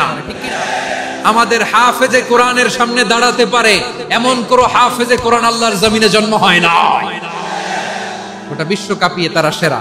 আমাদের ক্রিকেটাররা সেরা, আমাদের তৈরি পোশাক শিল্প সেরা। এরকম অনেক অনেক সেরা জিনিস আছে, আমরা এগুলোর নার্চারিং করতে পারি না, পরিচর্যা করতে পারি না, সঠিক তারবিয়াতের অভাব। তাহলে মানুষের অসীম সম্ভাবনাকে কাজে লাগাতে হবে। ঠিক কিনা বলেন? ইউনুস গভর্নমেন্টকে আমি বলবো, অল্প সময়ের জন্য আপনারা এসেছেন, সংস্কারও করতে হবে, আবার নির্বাচনও করতে হবে। সব সংস্কার হয়তো করতে পারবেন না, যতটুকু পারবেন এর মধ্যে আমাদের যে হিউজ ম্যান পাওয়ার, আমাদের যে মানব সম্পদ, হিউম্যান রিসোর্স, এটাকে ডেভেলপ করে আপনাদের যেতে হবে। যেটা পারবেন না সেটাকে পরবর্তী নির্বাচিত গভর্নমেন্টের কাছে রেখে যেতে হবে, যে তারা যেন করে, তাদের কাছে আপনারা এটা রেখে যাবেন। তাহলে মানুষ চাইলে বিশ্ব জয় করতে পারে, আর মানুষকে হারাতে পারে কেউ? জোরে বলো যশোর, মানুষকে হারাতে পারে কেউ? আল্লাহ আমাদেরকে জনসংখ্যা দিয়েছেন প্রিয় ভাইয়েরা। এই জনসংখ্যা অনেক বড় সম্পদ, এটা আমাদের জন্য অভিশাপ নয়, আশীর্বাদ। আমাদের জনসংখ্যাকে যদি আমরা জনশক্তিতে রূপান্তর করতে পারি, আজকে বাংলাদেশ যে অবস্থানে দাঁড়িয়ে আছে, বাংলাদেশ তার 20 গুণ উন্নতির শিখরে চলে যাবে। চিল্লায় বলো ঠিক কিনা? আমাদের শ্রমিক ভাইয়েরা বাইরে কাজ করে, আমাদের শ্রমজীবী ভাইয়েরা, প্রবাসীরা, তাদের ব্যাপারে গুরুত্ব দিতে হবে। আমাদের শ্রমের দাম সবচেয়ে কম, সবচেয়ে কম। তারা এম্বাসিতে গুরুত্ব পায় না, এয়ারপোর্টে গুরুত্ব পায় না। এই সরকার অবশ্য তাদেরকে অনেক গুরুত্ব দিচ্ছে। আমাদের অদক্ষ শ্রমিককে যখন আমরা দুবাই পাঠাই, অল্প বেতন পায়, কিন্তু ইন্ডিয়ানরা দক্ষ শ্রমিক পাঠাইলে তার 3 গুণ বেতন পায়। আমরা আমাদের শ্রমিকদেরকে অদক্ষ ভাবে আর পাঠাতে চাই না, দক্ষ শ্রমিক পাঠিয়ে আমরা রেমিটেন্সের বন্যা বইয়ে দেব। আমাদের শ্রমিকদের পাঠানো রেমিটেন্সের টাকায় সচল থাকে আমার দেশের অর্থনীতির চাকা। তাদেরকে সবচেয়ে গুরুত্ব দিতে হবে। আমরা পেয়েছি ফ্রিডম ফাইটার, মুক্তিযোদ্ধা, আর আমার প্রবাসী ভাইরা হচ্ছে রেমিটেন্স ফাইটার। জোরে বলো ঠিক কিনা? তাহলে আমাদের এই জনশক্তিকে জনসম্পদে ট্রান্সফর্ম করতে হবে, ঠিক কিনা বলেন? সরকার জনগণকে এভাবে পলিশ করতে হবে। মা বাবারা ছেলে মেয়েদের মধ্যে কার কোন যোগ্যতা, তাকে ওইভাবে কাজে লাগাতে হবে। সবার এ প্লাস পাওয়ার কোনো দরকার নেই। আমাদের দেশে একটা টেন্ডেন্সি আছে, পরীক্ষায় এ প্লাস না পাইলে তুই কি করলি, পাশের বাড়ির ছেলে এ প্লাস পাইছে, যা ওর পা ধোয়া পানি খা। কি খা? আমি ভাবছি যে পা ধোয়া, এ প্লাস পাওয়া ছেলেদের পা ধোয়া পানির একটা পানির ব্র্যান্ড বানাইতে হবে, এরকম লেখা থাকবে, এ প্লাস পাওয়া ছেলেদের পা ধোয়া পানি। খাওয়া নাই, এগুলার খাওয়া নাই। ওরে আল্লাহ এ প্লাস পাওয়ার জন্য বানাইছে, আর আপনার ছেলেকে এই এ প্লাস গুলারে নিয়ন্ত্রণ করার জন্য আল্লাহ বানাইছে। ওকে দিয়ে আল্লাহ কি করবে আপনি জানেনই না। একটা এ প্লাস, একটা এ গ্রেড, একটা মানুষের জীবনকে ঠিক করে দিতে পারে না। আপনার ছেলেকে আল্লাহ অন্যদিকে যোগ্যতা দিয়েছে। ওদের মনোবল ভাঙবেন না, খবরদার, খবরদার। ছেলে মেয়েদের মনোবল ভাঙবেন না। যাকে দিয়ে যেটা হবে তাকে দিয়ে সেটা করতে হবে, তার প্রতিভাকে সেভাবে কাজে লাগাতে হবে। তাহলে বাংলাদেশ, আমাদের এই জনসংখ্যা জনসম্পদে রূপান্তরিত হবে। আমাদের সরকারের তত্ত্বাবধানে আমাদের 18 কোটি জনগণ দক্ষ জনশক্তিতে রূপান্তরিত হোক। আমরা চাই কি চাই না? আমরা ভালো মানুষ, শ্রেষ্ঠ মানুষ হতে চাই কি চাই না? ওই জাপানিজদের মতো সৎ, ওই ইউরোপিয়ানদের মতো কালচার্ড, আমাদেরকে আল্লাহ তাআলা কোরআন সুন্নাহ অনেক কিছু দিয়েছেন। যেহেতু বর্তমানে আমরা দেখছি তারা সৎ, তাদের মধ্যে ভ্যালু আছে, সেগুলো আমাদের মধ্যে আনার দরকার আছে না নাই? আর ইসলাম দিয়ে আমাদের জীবনকে সাজাতে হবে, ইসলাম দিয়ে আমার পরিবারকে সাজাতে হবে। ইসলাম থেকে, কোরআন থেকে প্রেসক্রিপশন না নিলে জীবন সুন্দর হবে না। কোরআন থেকে প্রেসক্রিপশন না নিলে সমাজ সুন্দর হবে না। কোরআনের প্রেসক্রিপশন না মানলে রাষ্ট্র সুন্দর হবে না। কোরআনের প্রেসক্রিপশন অ্যাপ্লাই না করলে শুধু দুর্নীতি দমন কমিশন দিয়ে দুর্নীতি বন্ধ করা যাবে না। এজন্য কোরআনের আইন আমরা চাই কি চাই না? প্রিয় ভাইয়েরা, হিউম্যান রিসোর্স ডেভেলপমেন্ট, মানব সম্পদের উন্নয়ন, আমাদের সরকার যেন এদিকে নজর দেয়। আমরা যেন এই ব্যাপারে যত্নবান হয়ে উঠি। যাকে আল্লাহ যে যোগ্যতা দিয়েছে, এই যোগ্যতা দিয়ে আমরা যেন ইসলামের জন্য, দেশের জন্য কাজ করি। আমরা যেন আমাদের স্কিল ডেভেলপ করি, আমাদের পটেনশিয়ালকে ডেভেলপ করি। মোরালিটি, ভ্যালিউজ নিয়ে শায়েখ আহমদুল্লাহ আলোচনা করেছেন, এগুলো দিয়ে যেন আমরা আমাদেরকে সাজাই। আল্লাহ তাআলা আমাদের দেশকে তুমি নিরাপদ করো, আমরা পড়ি আমিন। আল্লাহ আমার 18 কোটি জনগণকে তুমি জনশক্তিতে রূপান্তরিত করো, আমিন। আল্লাহ আমরা হাতে হাত রেখে, কাঁধে কাঁধ মিলিয়ে ভাই ভাইয়ে যেন এই দেশকে গড়তে পারি, আল্লাহ তুমি তৌফিক দান করো, আমরা পড়ি আমিন। আমার প্রিয় মহিউদ্দিন ভাই বলেছেন, হুজুর এমন একটা ঘোষণাপত্র দিয়ে যাবেন আজকের এই ঐতিহাসিক যশোরের প্রোগ্রামে, যেটা গোটা বাংলাদেশে মানুষ এটার উপর আমল করে। আমি যে কথাটা বলেছি এটাই, আসুন আমরা আমাদের জনসংখ্যাকে জনসম্পদে ট্রান্সফর্ম করি। আমাদের জনসংখ্যাকে আমরা যেন জনশক্তিতে রূপান্তরিত করি। জনসংখ্যাকে ট্রান্সফর্ম করে জনশক্তি দিয়ে আমরা যেন আগামীর বাংলাদেশ, স্বাধীন বাংলাদেশ 2.0 কে গড়ে তুলি। আল্লাহ তাআলা আমাদের সবাইকে কথাগুলো বোঝার আমল করার তৌফিক দান করুন। এই জেনজি, ক্ষমা করে দিও আমাকে, অনেক ধমক দিছি, বকা দিছি। আল্লাহ তোমাদেরকে করুক, কবুল করুক, যশোরবাসীকে কবুল করুক, আদ দিনকে কবুল করুক, এই মেডিকেল কলেজকে কবুল করুক, ইসলামের জন্য বাঁধ ভাঙা এই জোয়ার এবং উচ্ছ্বাসকে আল্লাহ তাআলা কবুল করুক। হাযা মা ইনদি ওয়াল ইলমু ইনদাল্লাহ আলাইহি তাওয়াক্কালতু ওয়া ইলাইহি উনীব। সুবহানাকাল্লাহুম্মা ওয়া বিহামদিকা আশহাদু আল্লা ইলাহা ইল্লা আনতা আস্তাগফিরুকা ওয়া আতুবু ইলাইক। আল্লাহুম্মা আমিন।